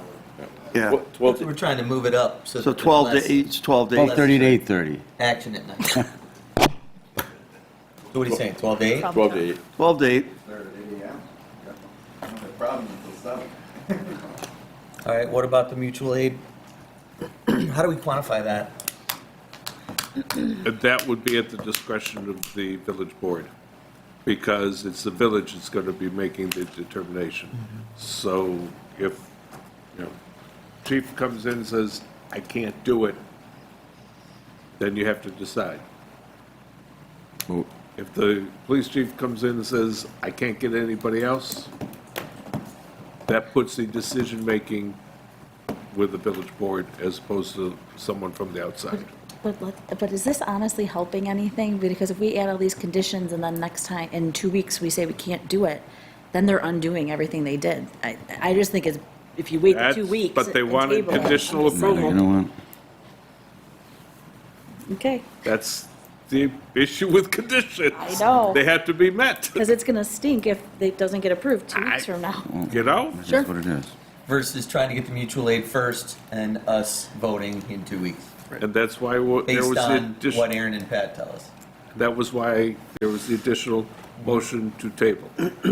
But it's got to be, I mean, for those different hours, like you're saying, you've got different requirements for how many people you need and how long you need them for, if I'm understanding that correctly.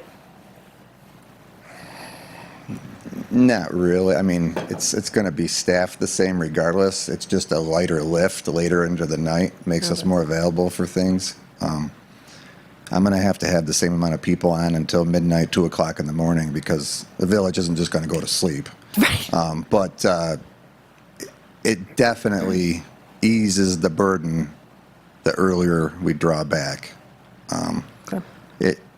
History, last year, Shane and I we physically shut down Misters because it was a public safety concern. 50 people were fighting. And truth be told, I looked at him and I said, never again. And that's exactly what we're trying to prevent now. Right. Because that late night overindulgence, it's not good for anybody. It's not good for our community. I don't even think it's good for charity at that point. So. We also have to close the bar at the upper end of town because of fights also. Rookies. And that bar is not subject to this permit. Well, it also puts our officers and our volunteer fire department, our volunteers in danger too, if they have to deal with a situation where there's a fight and there's a good chance they could be injured themselves dealing with that. So I think earlier is better, safer for our people, and safer for the community that way. So what do you want to do? You want to add conditions like 12 to 8 bars close at 10 and the police and fire department need to get mutual aid, or do you want to table it for 2 weeks? Your problem with the bars closing at 10 is that the laws already allow them to remain open, and you've got some bars participating. We're not telling them to close at 10. Oh. The organizers are telling them to close at 10. That's the permit we approve, right? Okay. Am I right? Just want to make sure it's all legal. Well, you can tell the music, you can tell the applicant that they can't have any music after this point, and make the recommendation that the bar is closed, but you can't force the bars to close early. We can't require their permit to include them telling participants that they have to close at 10. Right, but except at that point, the bars might, The participants, I thought, had to. It was just the ones that were not participants. not all the bars. Right. Just the That's participants. And then the bars may not participate because. Right. Oh, they're told- participating. But that's been true for years, though. Yeah, that's nothing always new. been that way. Yeah, it's, I but there's a big difference between. There is. And I get the feeling that the board is generally inclined to approve this based on how long we've spent on this topic. I would suggest, giving me the opportunity, if we're making this happen one way or another, just give me the opportunity to try to find some help, because that's really going to be key for me, is to get help. So you're asking us to table it? You can approve it with conditions or table it, but I'm going to have to go find help, and, Well, and so the condition is making sure, both chiefs, making sure that we have appropriate personnel to protect the safety, integrity of the village. And that's a condition, along the with final going from noon. determination being with the village board. Correct. So in 2 weeks, we'll get the final determination, right? Yeah. I have some more comments. What's that? I have some more comments. Please comment away. Paid parking at Fisher Price. They were charging, I believe, last year for parking. Are they going to do that again? Yes. Okay. Ariba put up tents last year. We control that they are not going to do that because they were in the way of you guys just driving through? You put them up and we had them take them down, right? So you could get your ambulances around it? Yeah. The membrane structure is going to require an operating permit. Anything over 400 square feet or 700 square feet on all 4 open sides is going to require an operating permit, and it's going to have to conform with the fire code. Ariba was not part of that. They did that on their own. We don't have anyone that doesn't conform with that. Well, they'll have to be notified that they have to talk to our office. The only tents we're putting up are like a 10 by 10. Okay. pop-up. We don't do any big So you know what? They did do it independently, and then we had to tell them, you got to back it up so the vehicles can get around. So maybe we proactively talk to them since they're not part of the event. Maybe we proactively tell them that they need to conform. So there's no surprises. they were told last year, and he's fully In aware. advance? He's run a business in this town for a very long time and applied for other permits. That was an opportunity to do what he did, but he knows that he needs a permit for that. You know, we don't call people up before they leave their house and say, by the way, the speed limit's 30 miles an hour. You know, they just have to know based on the law. Bus stops. Last year, they were not clear. Can we get signage for them where they're going to be, like very clear on the street, this is a bus stop? So Yes. people know where they're Some cones? going? Some cones, some signs? Cones, a sign would be great. You said you're only going to have 3 stops this year? Potentially a fourth. Rite Aid, Griffin, Fisher-Price, and Wally's? Rite Aid, 42 north. 42, yeah. Backside of Riley. And then if the Moose Lodge does the chicken barbecue that we're hoping that they'll participate in, we would take a bus there during their time. Where Don't at, forget that Pine Street's gonna be torn up during this period. yes. Where at Rite, I'm sorry? where at Rite Aid? I'm sorry, it's not Rite Aid, it's Sunoco. Sunoco? And you'll have a crossing guard? Yes. One thing that Borderland does that I really like, which would be awesome if you guys could incorporate, is the free water stations. I don't know if that's something you guys can look into, but that goes a long way at Borderland. I've tried looking into that, and it's just a health and safety issue a little bit, being spread out and just everything. I mean, we'll obviously continue to try to. The vendor that we work with for our other supplies doesn't supply them because of the health and safety concerns involved with it, but we can keep. Maybe some kind of discounted water or something, just to help keep people hydrated. Yeah, we can. Would be great. That. Well, and that's where, I mean, we're trying to do more food, more water, things like that too. Maybe soak up some of the alcohol. We've added a lot more potential food vendors to do things like that, so it is helpful. Great. If anybody else has any questions, I'm gonna scroll through here quick. Oh, checking bags. I see we're gonna check bags on the bus. We're not gonna check bags to get into events? No. I don't let anyone bring their stuff into my venue. Okay. Yeah, most of them don't. Just drop it here. So at the end of the event, if anyone needs a cooler, there's like 40 of them. Just throwing that out. Perfect. We try not to regulate the bars and what they do because they do a pretty good job of it. The buses that we're bringing in, we would be preventing both open and unopened alcohol from getting onto the bus at all. Okay. So you're not going to get on there and then crack a beer. Just so, Chris, you can pass on to the rink, people bring backpacks into the rink, which they may or may not be allowed, or into the fenced-in area. That could definitely be a security concern. We can definitely relay that, and it is one of the articles in our code of conduct that we're tentatively putting together is to not bring. They historically have check bags on the ingress and egress to the rink property. That is the one place where they have checked bags historically, the security personnel. I would ask that they do that again. You know, that if they're checking bracelets, they can look in a bag, you know. Yeah, and we can do that when we meet with the security. And you, It keeps the integrity of the event intact without, That's a lot of people in the ring. Right. Putting with that intention. and it, Why don't we make it a forces- condition that there's no bags in the venues?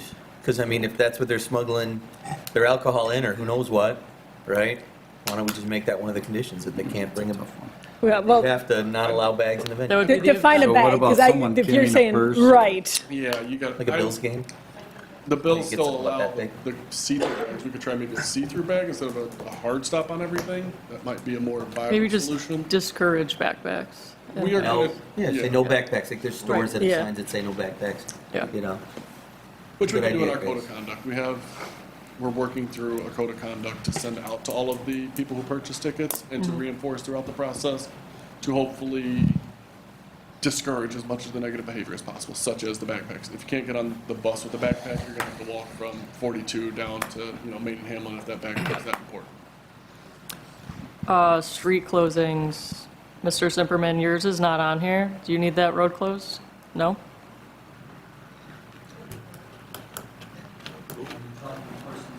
Yeah. Historically, that was part of John's. And you usually had fencing on either side to get in with security? Yeah, we have the fencing set up. I didn't realize that was a full street. We can. Yeah, so we'll need that for road closing? Versus persons. Valley, it needs to be closed. And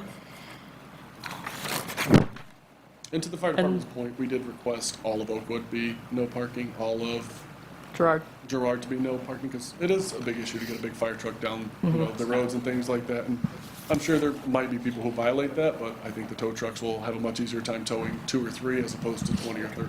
Well, we don't need to, we're gonna need to sit through and, with a fine tooth comb and look through the entire village. I mean, Gerard's wide. We don't have the issues with Gerard. It's, you know, Hamlin, it's North Willow, South Willow, Prospect. It's all those streets, you know, North Street. Pretty much going around the entire Park Place, yeah. Grove, you know, going down the entire village, it has to be one-sided parking. You know, certain, how far depends on the street, but well, a good majority of the village is gonna have to be one-sided parking.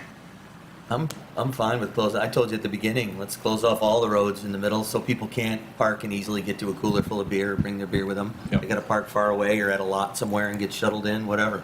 But that's something we don't need to work with them on. That's just something we can decide, right? We decide what streets we want. It's, as long as you're saying that it's Signed up. there, I was taught very early on by an individual sitting across the way to make sure that it's documented. We gotta make sure that that is, that's definitely done, and not just oh yeah, we're gonna do it, and when it gets to the day before the event, oh, Yep. we didn't do it. Yeah, we've learned not to make any assumptions, right? I mean, we had the one year where they suddenly stopped doing the lights at the intersections. And we're like, what happened? Oh yeah, is that in the permit? And we didn't Are you have sure it that's in actually here? written in there. Yeah, the lights in this permit? Which lights? Spotlights at the big intersection? spotlights that go, Construction lights. the big construction I lights? don't think so, because we were shutting down much earlier, Well, now we are. and now, yeah. Yeah, if it's gonna end He at- brought in the it's big gonna go construction 12 to 8 lights on a cars trailer, per put hour at the intersections. Well, there's a savings right there. It is. No lights. All right, so are you saying you want to move forward with your motion, but you want to add conditions like 12 to 8, bars closed at 10? Shuttle stop signage, no backpacks in the venues, closed persons alley. What am I, oh, and the fire and police department heads have to be able to source mutual aid.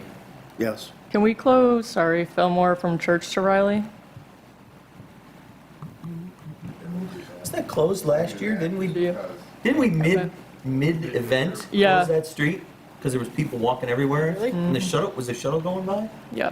The shuttle was turning right behind me. It might have been 2 years ago. Yeah. Shane and I made the decision last year, halfway through the event, that it needed to happen for public safety, just because the buses were coming down Riley Street and trying to turn up Fillmore, and it was a mess. So we should just shut the whole thing down. I have one more comment. So the 7,000 ticket sales. Last year, I witnessed a bunch of people buying tickets later, and they were just getting stamps on their hands and cash was going in a drawer, not tickets. Can we centralize where the tickets are sold only at the rinks so you can limit that We are. situation from happening? We may be looking at 2 potential sites just because of cell phone congestion, prevent people from being able to buy tickets digitally like we prefer. But yes, there will be nowhere near as many. And we're working right now with 2 or 3 organizations to push as much ticket sales locally before they go out to the other areas in the East Aurora, Alma, greater area. Okay. To push those ticket sales that way as well. But yes, we are definitely downsizing the amount of places you can buy a ticket. Okay. And can they buy them throughout the entire event? Yes. Oh, yes. If you want to pay full price for 2 hours of music, absolutely. If there's going to be a point where you sell too many and you say, sorry, we're sold out, My system actually that I use shuts it down. I Okay. can put a hard cap on it. and you're not taking cash? We will take cash. Okay. But in order to take cash, you still have to scan the QR code, which logs into the 7,000. And that is 7,000 total between sales, giveaways, anything like that, because we give volunteers ones as well. So it'll be a hard cap. Okay. Hard stop at 7,000. Yes. Those the conditions you want to add? It's your motion. Yeah, those would be the conditions. I mean, so you said 8 o'clock again. You said 12 to 8, bars closed at 10? 12 to 8. You're saying 9. It's Is that 10 where- now, and we turn it back down to 9. Yeah. Initially, I had said 9 o'clock. Yeah. Well, you thought that was going too late. Well, Pat said, once it gets Once it late, gets that's where past, the trouble past is. 8, Yeah, sunsets at Steve, Kristen? 8:45. I'm 8. Grace, Jeff, what do you guys think? sunsets at 8:45. It's 8 hours either way, 12 to 8. Yeah, but you're asking the bars to give up 6 viable hours now instead of, I mean, you're almost asking them to give up more late night hour. You're trading 8, 9, 10, 11 for 12, 1, 2. And that's going to be a hard sell to the bars who, as you all know, make the majority of the money through alcohol sales during that later hour. So, I mean, you're more than welcome to make that condition, but it is going to be a hard sell to ask them to give up all of the Steve? viable hours. Kristen? I don't know, I'm okay with 9 personally, but Yeah, I don't think there's an issue with 9 o'clock. That's why I threw that out there originally, was 9 o'clock. 1 to is- 9, bars close when? I'm leaning more towards 8 because that's what I'm hearing from my I like 12 public to 8, safety bars close officers. to 10. I go either way. Multiple I'm hopeful that what we've pulled back on is going to make a difference. I sit before you and tell you next year I'm going to stand on my head if things aren't different this year and beg you not to do this, but it looks like you're leaning that way. 8 or 9 to me, no later than 9. I would say 9 o'clock because I don't know that people are getting beer muscles at 9 o'clock. I think it's still. It's a full day event. It's a full day Yeah, event, I they know. are. But, 9 o'clock is It's 1 to not 9. that late. It's 1 to 9 then. 1 to 9 then. 1 to 9. Yeah. So keep it 8 hours, but do it from 1 to 9. 1 to 9. It's not going till, 11 o'clock. I don't know, Grace, what do you think? You don't agree? I'm a 12 to 8. I walked around the fire department last year and I saw it, and I'm going to do what they request. I said from the very beginning, no donation is worth a life, and I'm going to do what the department heads want. And if they want 12 to 8, they don't even want it. So I'm inclined to say no because that's what they're telling me. And no donation is worth a life for this. This event is huge throughout the entire village. I understand the donations, and I love it. I love it for the village. If it was in one location, and we could just make it a community event in one location, I understand the bars would lose out, but it's not worth the life to me. So Jeff, you're thinking 12 to 8? Based Are you on okay? department heads' Okay, recommendation. and then what about, I know Steve leans 9, I'm good with 8. but you're good with 8? Yeah, I'm leaning 8. Okay. Just to think it cuts And- down. I've been there at the I end mean, of the I- night before. I shut down Brewworks before on Music Fest night. It was pretty rowdy. It wasn't me. Yeah. We have to defer, I think, and I agree with Grace, we have to defer to the first responders because they are the ones that clean up the mess, so to speak, or deal with the issues. I don't know what the issues are because I'm volunteering at the rink, I'm at home early. I don't know what happens in the latter hours of the evening. So I guess I'm going to defer to them. And they say they would prefer it to be 8. Right, Chief? These 3 And that's- guys were at a fire at midnight last night I and know. haven't been to bed yet. Yeah. And they are begging us to say no to this event. I'm not going to. That's what I'm going to say. Like I said, we're going to come out, we're going to do our job, whether it's 8 o'clock or 9 o'clock. I can tell you that the later it goes, the worse it gets for us, but, it's whatever you guys decide at this point. I would say, Did you have a second for your motion? did I have a second? Jeff, I believe, second. Steve? I second it. Yeah, Steve. Somebody want to call the question to finally put it to bed? Okay, so I would amend it to noon to 8.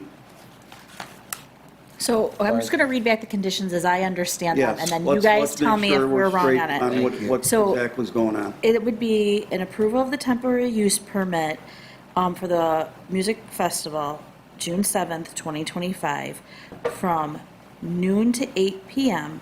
with the bars closing at 10 that are participating. And they need to have a certificate of liability insurance filed with my office prior to the event. The Part 18 paperwork with at least 10,000 plus people marked on it would need to be completed and the results filed with my office.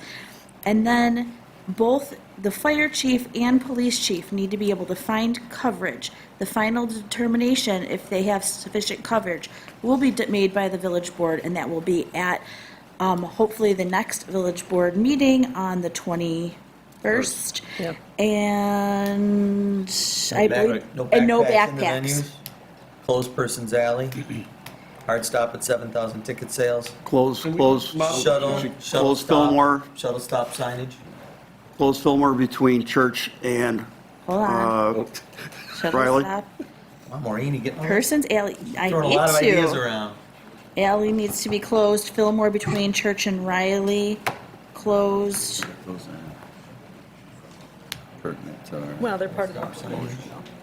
Maureen, part 18 is 5 to 15, we go 10 hours. It's 5 Okay, then 15.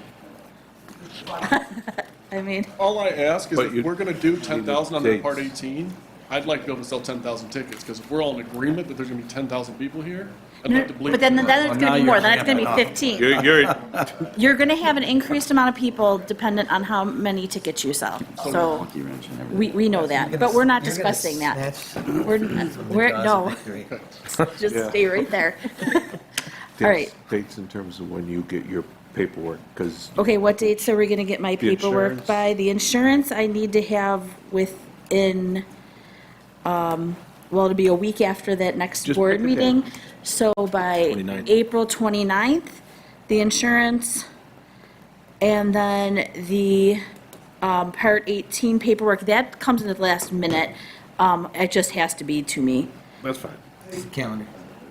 Can you just reconsider the 9 o'clock, just listening to talk to some of the car owners?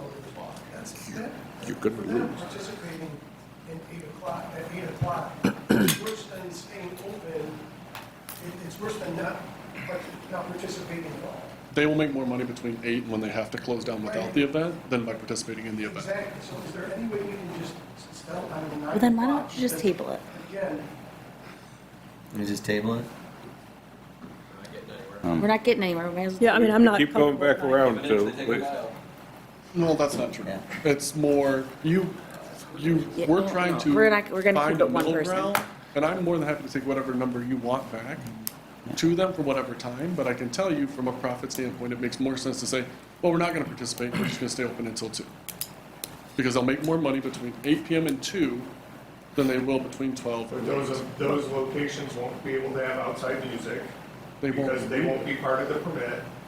They won't need it for 6 hours of regular bar time versus that. I mean, I can But certainly they go won't back. draw the crowds that they will with music, so. So, does the board just want to move on with the motion we were doing? So we're, okay, so wanna change? noon to 8, conditional on insurance by April 29th, Part 18 paperwork as soon as we can. Aaron will follow up with the people for the Part 18. Both the chief, fire, and police need to find coverage. Final determination by the board, no backpacks in the alley. No backpacks in venue. In venue, sorry.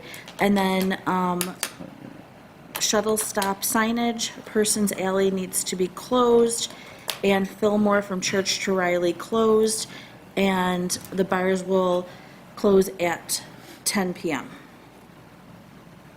Am I missing Everything the board anything? wanted to see in there? That's all? So are you gonna make, and then, well, you have to ask that. Ernie's making the motion. So those the conditions? Mike? The mayor would need to address you to Mike, make a question. I think we're good. We're good. We've gotten a ton of input from you guys. We're bringing it back to the board, and the board's just gonna make the decision. So you can take a All seat right. too. Thanks, fellas. Well, you know, we've heard from the police chief, we've heard from the fire chief, we've heard from, first responders as to what they would like to see happen. And I think probably 8 o'clock. That's, I mean, I would prefer 9 o'clock personally, but I have to take their needs and wants into consideration.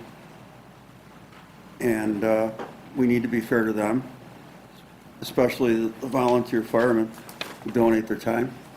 So I think we'll go with 8 o'clock, if that's okay with the rest of the board. We'll find out in a minute.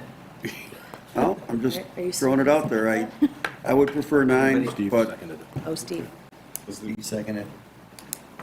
are you still Second. seconding? Okay. You Steve, get second eight? you're second 8? Yeah, I'm fine with that. I'm kind of a 9 o'clock too, but that's, I mean, I'll go to 8 if it helps. But I don't know that it we have helps. the votes for 9. And I That's don't, fine. and I also, I'm good we with need it. to take into consideration the folks who are doing the, I dealing with totally, the issues. I'm with you. Let's do it. Okay, moved by Ernie with the conditions, second by Steve. Further discussion from the board? All those in favor? Aye. Aye. Opposed? Nay. 4 ayes, 1 nay. It passes. Congratulations. Wait a minute. Something's wrong here. What? Because there's 6 people. What do you mean? You said 4 ayes and 1 nay. I didn't vote. 2, 3, He didn't vote. 4, 5, 6. No, I didn't he vote. didn't vote. Oh, you didn't vote. So, it You're not- passes. You're abstaining, or you're not voting at all? No, Why? I don't vote unless it's a tiebreaker. You've been on the board. All right. How often do I vote on stuff? Frequently? You want me to vote, Steve? No, no. Your choice. Curious, that's all. But how often do I vote on stuff? Depends how controversial it is. Right, I'll vote aye. 5 to 1.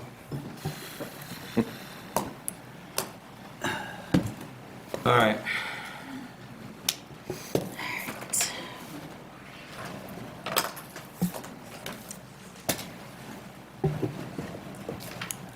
New business, 30-day liquor license for the General Riley House, 644 Oakwood Ave. Maureen? The Riley House is asking to get the liquor license and giving us a 30-day notice. If anybody has any issues with it, they would need to let me know, so we can put that notice in. We've had it for quite a while, so I would need to know right away. If anybody has anything right now, you can let me know. I don't believe Pat had any issue with it. I can put it in, but if I could get that information by tomorrow, if you have any concerns, we do have to get that in if we do. I have no issues. I think the new No owners issues? seem like Good. fine, No, I don't have upstanding issues. people. Yep. And it's the pre-existing bar restaurant. Anybody have issues? None. No? No. Not Okay. with that. We don't have to vote on anything, correct? Nope, I just needed to know. Very good. Construction on the town courts. Town courts. So I sent out the diagrams. They were just sent to the board members and the police department because of the security at the courts. So the new layout that the town wants to do when they remodel the courts was sent out. What you guys will want to think about is if you're okay with that construction. Per our contract with the town, we will allow them construction to the building that is reasonable. I believe the police chief and our former police chief have looked at it, the administrator, and there is one area that they want secured at a door. They're kind of discussing whether it's our area to secure or the town's area to secure. But if you guys want to make sure you take a look at it and see if we want to approve at another meeting, doing that, allowing them to do that construction. It would be at their cost. They are looking at getting JCAP grants for it. You guys will need to approve the JCAP grants as usual if they go for the JCAP grants. And they're looking at possibly doing it in 2 rollouts, starting this November with 1 JCAP grant, and then next year with another JCAP grant. So that's the overall, and the town supervisor would be available for questions if you need further questions beyond what I already know. So we can bring that up next time, and if you have questions, just let me know. Anybody have any questions now? All right, moving on. Hamlin Park Memorial Plaque and court usage. I spoke with the donor, well, communicated with the donor today, and he's still on board. I got to get the verbiage over to Rob.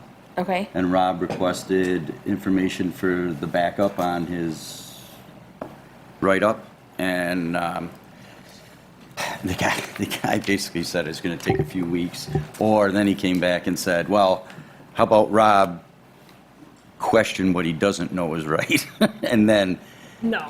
so if I was going to go to Rob, give him that and see what he has to say. So Rob's concern is researching it is going to take a lot of effort without being given any detail. And based on what it looks like it came off of a website with no backup support. So he's asking for the detail because that's going to save him many hours of research. So he's coming to us saying, first, I want to know for sure what you're going to want on this plaque, because he's not researching things that we're not going to put on the plaque. So he's looking for the board to agree to what we want on the plaque, and then he will take in research to see if it's correct or not. He's asking for the guy to give the source material. If the source material is, I pulled it off this website, we might not even be able to use it anyways, because it could possibly be partially copyright. So we kind of have to consider that too, if they just copied it off there. So we need definitely more information on where he got it from. And I told him that. And as soon as we get that, He seemed hesitant. He says, I'm busy, blah, blah, blah, blah, might take a few weeks. So I said, okay, whatever. yeah. So He can only email or text too, because he's deaf. okay. So he's going to send us what he has in his source material. He kind of pushed it back onto me, but tomorrow I'll push it back on him and say, please send where you found this. So I'll get that going. We will say, yeah, it looks good, and send it to Rob, and Rob will fact check it. Right. Okay, and then the pickleball court, that's something that I brought up. Or the neighbors they're fed up, and I don't think they should be able to have to put up with another summer of pickleball in their backyards. They've offered to, they've asked for it to become a multi-purpose court instead of pickleball. And they've offered to buy hockey nets so it could be used for street hockey. But they've asked us to consider not having it be pickleball. And we don't need to get into the discussion now. Maybe we just don't set up pickleball yet. We give it a little time, but people think about what, we as a board can think about what we might want to do instead of pickleball, but I can't put those poor people through it again.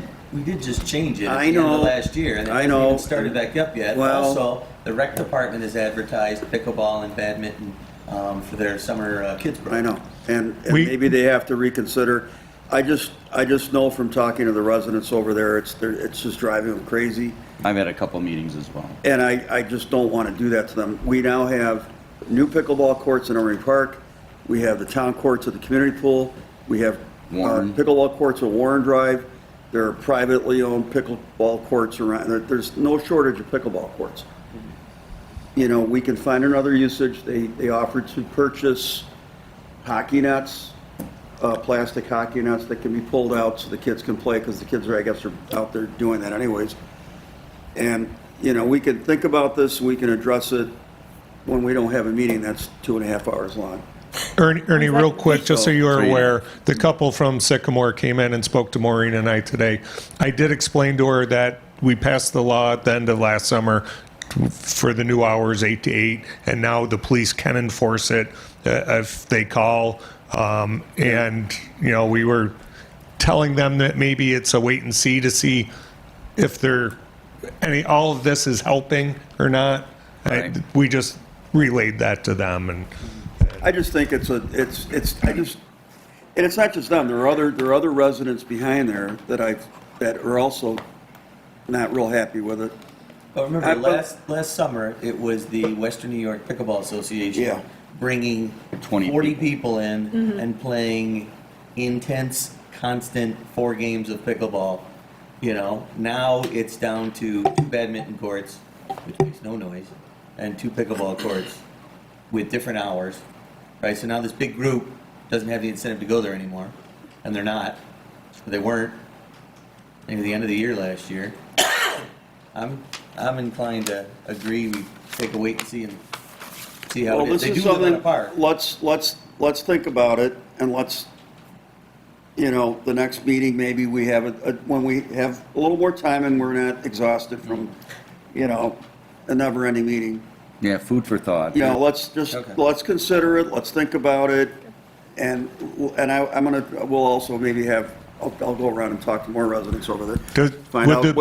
Just to clarify, does the board not want Jeff to put up the pickleball nets I at would this say time wait. until the What's next meeting? involved, Jeff?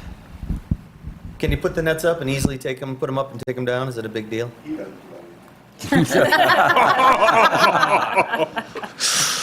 Tough crowd.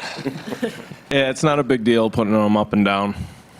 Can we just Why wait? don't we have them put up and No, the just trial? We'll know in the Yeah, next 2 weeks. let's wait.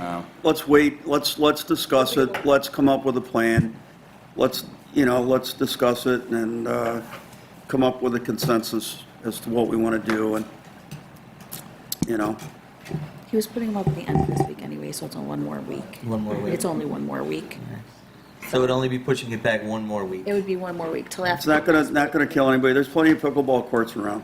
Grace, Jeff? So I just, Go with that. Okay, we wait another week? yeah, so let's deal with that the All right. next meeting. Let's keep moving. Next, speakers and communications. Anybody want to talk about anything?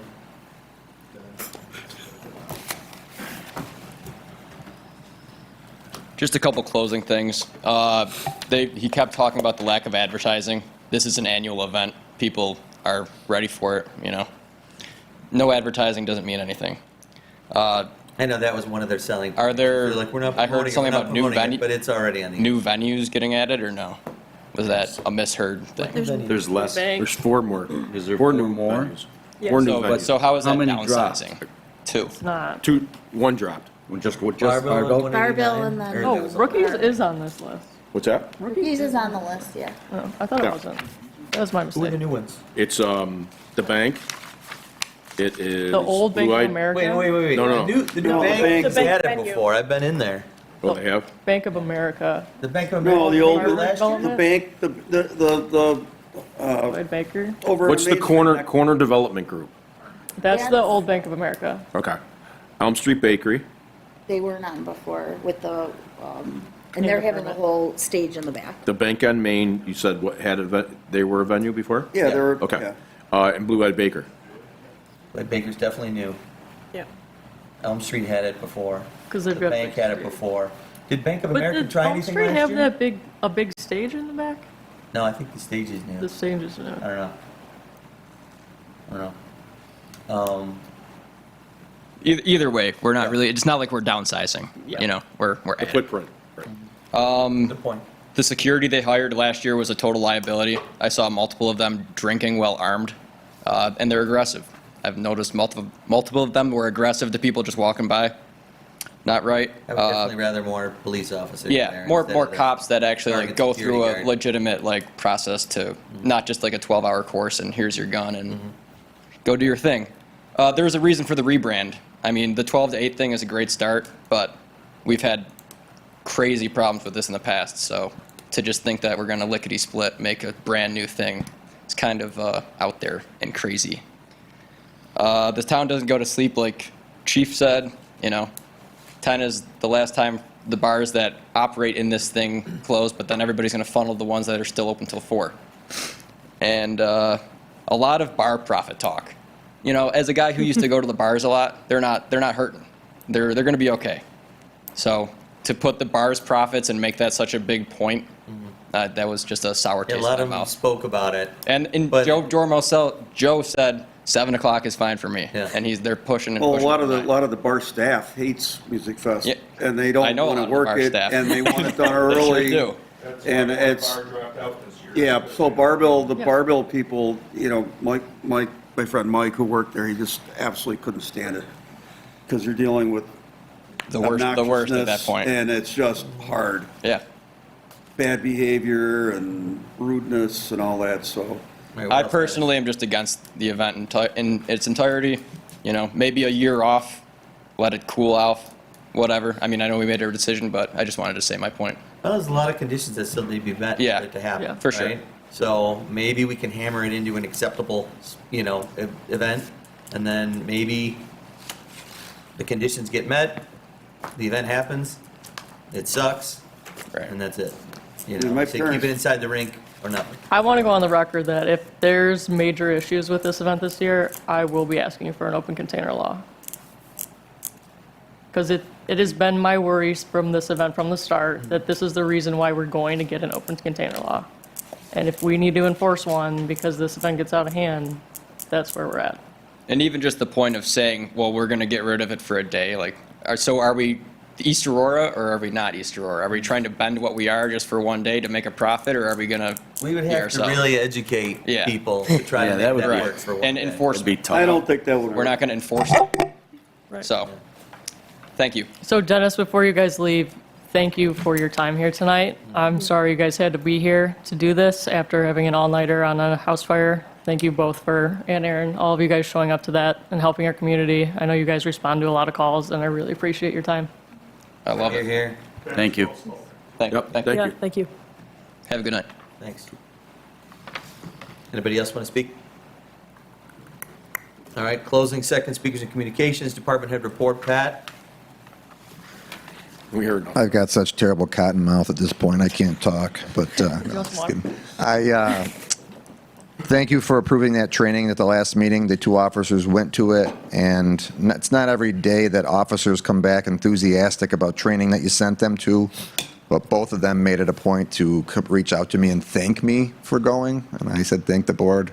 They decided, so the critical incident stress debriefing school or courses that they've taken, they really seem to get a lot out of it, and they're looking forward to sharing what they've learned with the rest of the officers. We've got the bunny hop coming up Saturday before Easter.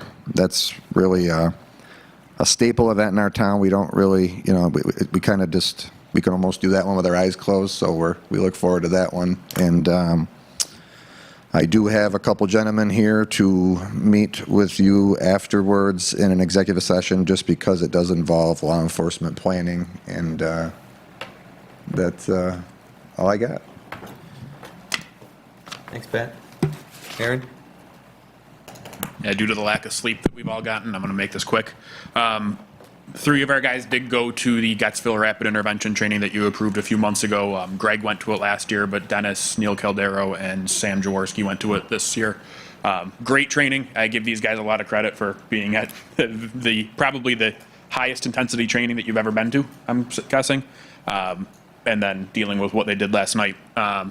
And then, as I'm sure you've seen, we did have a fire last night. I really don't want to talk about it too much. Still under investigation by the sheriff's office, fire investigators, and East Aurora Police. Thanks, Aaron. Jeff? Just want to praise my guys today for working on these water leaks. They just got done. It was a 15-hour day for them. Yeah. They had the pipe burst. It was about a 7.5 to 8 foot leak crack. So they just got it buttoned up. Jeez. That water was Had gushing a out of busy there, holy spring. cow. Yeah, Busy end of winter. we probably lost a couple million gallons today. Wow. Now, is there any emergency, fund that do they take that into account when they bill us?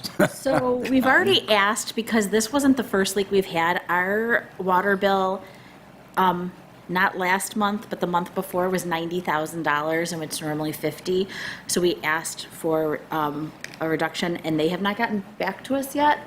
And then last month was like $80,000, which again, normally $50,000, and I'm expecting this month, even though we fixed those leaks, it's gonna go back up because of that. So we're gonna probably exceed, probably even the contingency I've built into the water fund when that gets in. So just be aware. Most of these mains are 80 to 100 years old. So Shut them off. Where do you shut that one off? there's valves, but again, they're 80 to 90 years old. It's, it took them 3 hours to shut the water off turn it today. 3 whole hours. Well, thanks, and thank your team, please. Well, Rich? Just one real quick statement in regards to all the dialogue and the conditional approval for this music fest. I just want to let the board know that this coming 2 weeks, our office will be reaching out to all those establishments to get their fire inspections done, and I will report back to you on who actually gets it taken care of. Thanks for being proactive, Rich. Jake? Just one thing, Go Nut Speed called us to let us know that they're going to start the process of going door to door to inform people of their service that's available. So They need a permit for that. I talked to Liz, and she said if they're not making sales at the door, they're just giving information, they do not. I'm gonna disagree with that. Chris, we have many people who come in and they need permits for that. They are in essence selling because they're going door to, they may not be taking the order right then, but they're selling. They're selling their business. What's your opinion? They're promoting the product. I agree. I'm the permit giver. Rich says. I'm the permit giver. That's fine. He's a permit giver. But you gotta let them know it's per person, right? It's per not person, for they need donuts. background Right. checks, and that's the reason, is because they're going door to door. They need a background check to make sure we're not sending a, Need like ID badges and Yeah. make sure we Mustard door vetted to door. them, so. Right. They have to have the Random permit people on just them. going to the door. yep. Okay. Sorry, I shouldn't go away for training. Well, that's your own fault. I tried to call you and you didn't answer. Well, They could just as easily mail them to everybody, but they don't want to. They want to go door to door. Oh, I got it. To tell them how wonderful their product They send a is. million. They're trying to what the save costs trees. are. Yeah, they're not. I've already got 2 in the mail. Well, it's been more than I that, got a yeah. couple mailers. yeah. And it won't stop because I get them still at my house. All right, you good, Shane? Yeah. Morning. I was at some great training, still trying to process it all at the government finance officers training. We're still working on getting our software done, and now we'll be moving forward on getting all the tax bills ready to go out. So a lot going on at the clerk's office. Thank you. Grace? I would like to schedule a public hearing to hear the community's thoughts on a bait and shoot of the deer population. I've been asked about it a couple times, and it was recommended by our administrator and the chief that we hold a public hearing, see how the public feels about it. Public hearing, bait and shoot? And then where would they be able to do it in the village? Gerard? Couple of volunteers Hard. back there. that Okay. excited. How's your aim? I think it would be premature to discuss location. Yeah. I think a hearing on the favorability of it from the general public is Yeah. probably a good First idea step. before we get ourselves into people dressing up as deer and coming to the meeting. But I think we've identified a few spots that we think would be safe to cull the herd, if you will. So. First up, let's see how the community feels and then go from there. That's all for me. All right, you want to schedule that? Do we vote I'll to put schedule it? You'll vote to schedule it, yeah, so we'll put it on the next agenda to schedule it. You okay to If it's wait a- for the next agenda, or you want to vote now? Or you can ask me to pre-advertise. and Do we then have vote. public hearings in the next meeting? No, just at the schedule the next public meeting, hearing? we're just gonna schedule it. Yeah. Then we'll schedule it a month out so we Okay. can get the legal notices out. Okay, yeah. So it won't There's be no until hunting in the spring anyways. it'll come out the end of June. We'll have the public hearing end of June. It's not during hunting. You don't do it. Yeah, Yeah, it's, in January, February. It starts- it would Yeah, but you start- don't do it now when they're all No, it would pregnant. It would start right around Christmas time and go until March. so we've got plenty of time. Yeah, West Seneca's doing it from November to March, and they went through the entire DEC program to get all the permits and everything. Okay, so get it done sooner than later? Do you want it sooner? You could set the public hearing right now. No, I think- Okay. Oh, all We right. wouldn't start this until around Christmas time, so we have time to. I'll put it Figure on out. the next Okay. agenda. Okay, thank you. All right? All right, anything else, Grace? Nope. Jeffrey? Well, good, thank you. Ernie? Nope. Kristen? No, thank you. Steven? All set. All right, I already talked about me working with Hokel's office on the tree thing. I'm good. So, can I get a motion? What's the reason?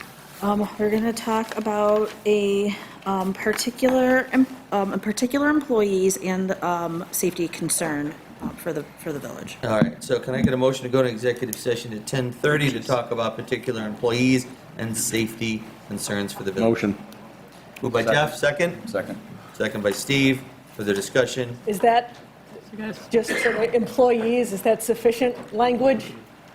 Yeah, you kind of Did I mess massacred it? what Okay, so you massacred what I sent you. You're not supposed to say So that. say, go ahead and say it, Chris. It was executive session for purposes of discussions with respect to a particular personnel and, what's that, security? Yes. Yes, Okay, that's fine. thank you. I know you guys are exhausted at this point. Wait, I need to wait, I gotta turn a whole lot of stuff off. We're not talking yet. You invited him to the longest meeting of the year. Welcome. You guys are dedicated. Hold on, the recording is all happening, please stop. Because your wife might hear the recording, so.